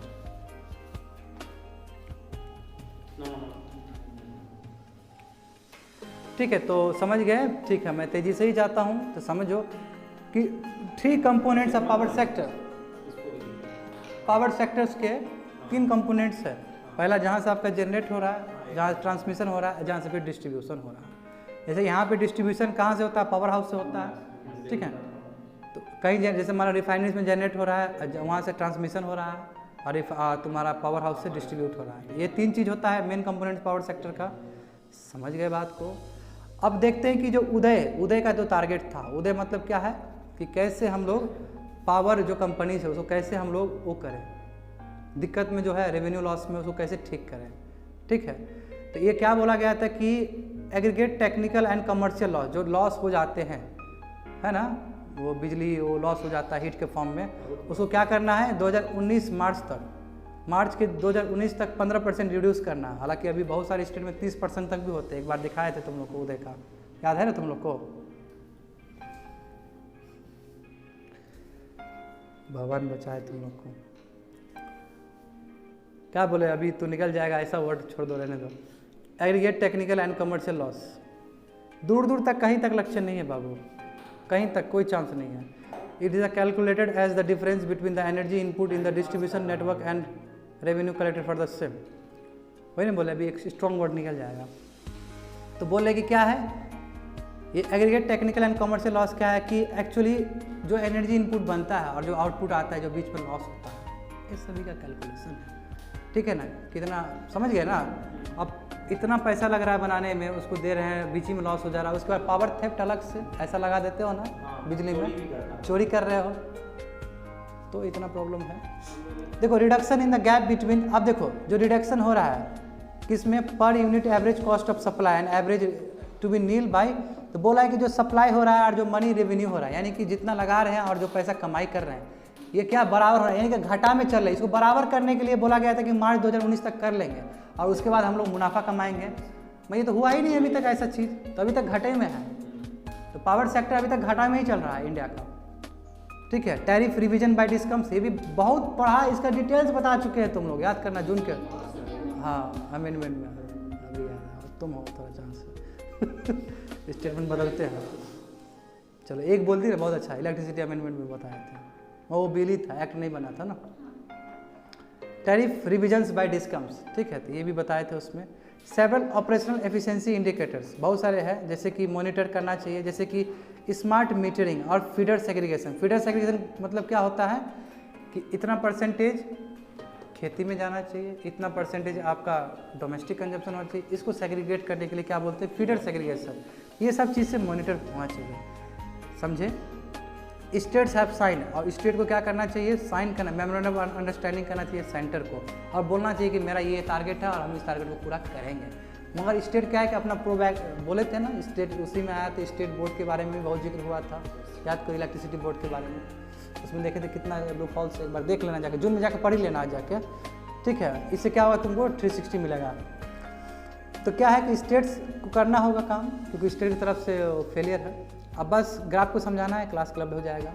उदय क्या है, एबिस्मली फेलियर है। ये ग्राफ उस समय भी था, याद करो तुम लोग, कि लॉस विद सब्सिडी, कितना लॉस, देखो कितना लॉस हो रहा है, सब्सिडी के साथ सब्सिडी दे रहे हैं ना बचाने के लिए उसको। देखो 14 में 54 कितना 1000 करोड़ देते थे, अभी कितना दे रहे, 61 दे रहे, 18-19 में जो लेटेस्ट है, ठीक है। ये अब दूसरा क्या है, loss with subsidy excluding revenue grant under Uday. क्या है कि इसमें क्या है कि रेवेन्यू ग्रांट जो दे रहे हैं, ठीक है, लॉस विद सब्सिडी, सब्सिडी दी है माइनस, ठीक है, माइनस योर ग्रांट, आप जो ग्रांट दिए हैं, ग्रांट मतलब आप उसको अलग से दिए ताकि वो प्रॉब्लम से निकल सके, उसको माइनस करोगे तो कितना दे रहे थे, लॉस ही में जा रहा था, जबकि कितना 56,000 था 15 में, और अभी कितना है 85। कैन यू बिलीव इट, जो हम लोग सोच रहे हैं कि मार्च 2019 तक कर लेंगे, कभी होगा, कभी नहीं होगा। ये तो ग्राफ और बढ़ते चला जा रहा है ना। ये तो वही मुंगरी लाल का हसीन सपना हो गया एक तरफ से। तो यही माउंटिंग लॉसेस है, एक बोला जाता है, हसीन सपना कुछ नहीं था, एक प्रभाव है कि मतलब कुछ किए ना दाएं बाएं और कलेक्टर बनने का सपना देख रहे हैं, वही है मुंगरी लाल का हसीन सपना। आज मत बोलो, मी बोलो, ठीक है, ताकि कोमल उस रेस में नहीं है ना, ताकि उसको इलेक्ट्रिसिटी बिल पता है। देखो ये बोले ना कि जो सप्लाई में लगता है, जो रेवेन्यू रियलाइज्ड हो रहा है, इसके बीच में गैप है, बोल रहे हैं ना, बोले ना कि जितना सप्लाई में लगता है पैसा, जितना रेवेन्यू रियलाइज्ड हो रहा है, उसमें गैप है ना, और यही नील करने के लिए बोले थे 2019 तक कर लेंगे, अभी भी नहीं हुआ। देखो गैप दिख ही रहा है तुम लोग को, तो देखोगे तो यहाँ पे 14-15 में क्या 47,000 का जा रहा था, अभी देखो अभी 1 1,10,000 बहुत ज़्यादा है, यानी कि गैप बढ़ते चला जा रहा है। समझ के बात को, इसको पढ़ लेना अच्छे से। अब लास्ट स्लाइड है, देखो लॉस बोले तो लॉस देखो काफ़ी हो रहा है, billing efficiency and collection efficiency. तो यही बोला कि कितना टेक्निकल लॉस सब होता है। देखो नीचे 14-15 में 23% लॉस हो रहा था, 18-19 में 22% हो रहा है, जबकि 15% का बात कर रहे हैं। ये पूरा हो रहा है, कई स्टेट में 30% भी हो रहा था, वो तुम्हारा उसमें है, उस एडिटोरियल में है। ठीक है, इतना ही जानना, डेटा छोड़ दो। हाई डेप्ट ऑन डिस्काउंट, डिस्काउंट्स में कर्जा बढ़ते ही चला जा रहा है। पहले कर्जा कितना था तो देख लो, टोटल आउटस्टैंडिंग डेप्ट, वही मैं बोल रहा हूँ, देखो ना तुम कहाँ घटा है। देखो 14 में कितना था, 4 लाख समथिंग, 4 लाख करोड़। अभी देखो 4,78,000 है, बढ़ा है। समझे बात को। और स्टेट गवर्नमेंट लोन्स है, लो जो स्टेट गवर्नमेंट लोन्स दे रही है 42 दे रही थी, अभी ज़्यादा देखिए क्यों, उदय स्कीम इसी के लिए आया था कि स्टेट उसका बर्डन संभाले। लेकिन बीच में 1,30,000 दिया, 58 दिया है। वो तो स्टेट क्या किया 2015 का बात किया, देखो 16 में कितना ज़्यादा दिया है, ठीक है ना। फिर देखो कम हुआ कि नहीं हुआ 19 में, क्योंकि 2015 में बना है तुम्हारा उदय का मतलब ही है कि जो पावर सेक्टर, समझो ये हो गया खत्म बात। तो उदय का स्कीम का मतलब ही था कि जो पावर सेक्टर लॉस कर रहा है स्टेट में, अपने स्टेट में, तो स्टेट का जिम्मेदारी बनता है कि स्टेट अपने खजाने से, अपने राशि से पावर सेक्टर को पैसा दे, ताकि वो जो क्राइसिस में है वो निकल सके। तो यही देखो, इसी वजह से देखो डाटा देखो 14-15 में 42 था, तो देखो 15-16 में क्या बढ़ गया अचानक, क्योंकि हर एक स्टेट दे रही है। स्टेट्स को और देना चाहिए था हटाने के लिए, बस जो उसमें आके 15 में दिया, 16 में दिया, फिर 16-17 में भी दिया, 18 में कम देना शुरू कर दिया और उससे भी कम हो गया। तो उदय क्या है, एबिस्मल फेल्योर है टॉपिक। मेरे घर के बगल में भी उदय अंकल है।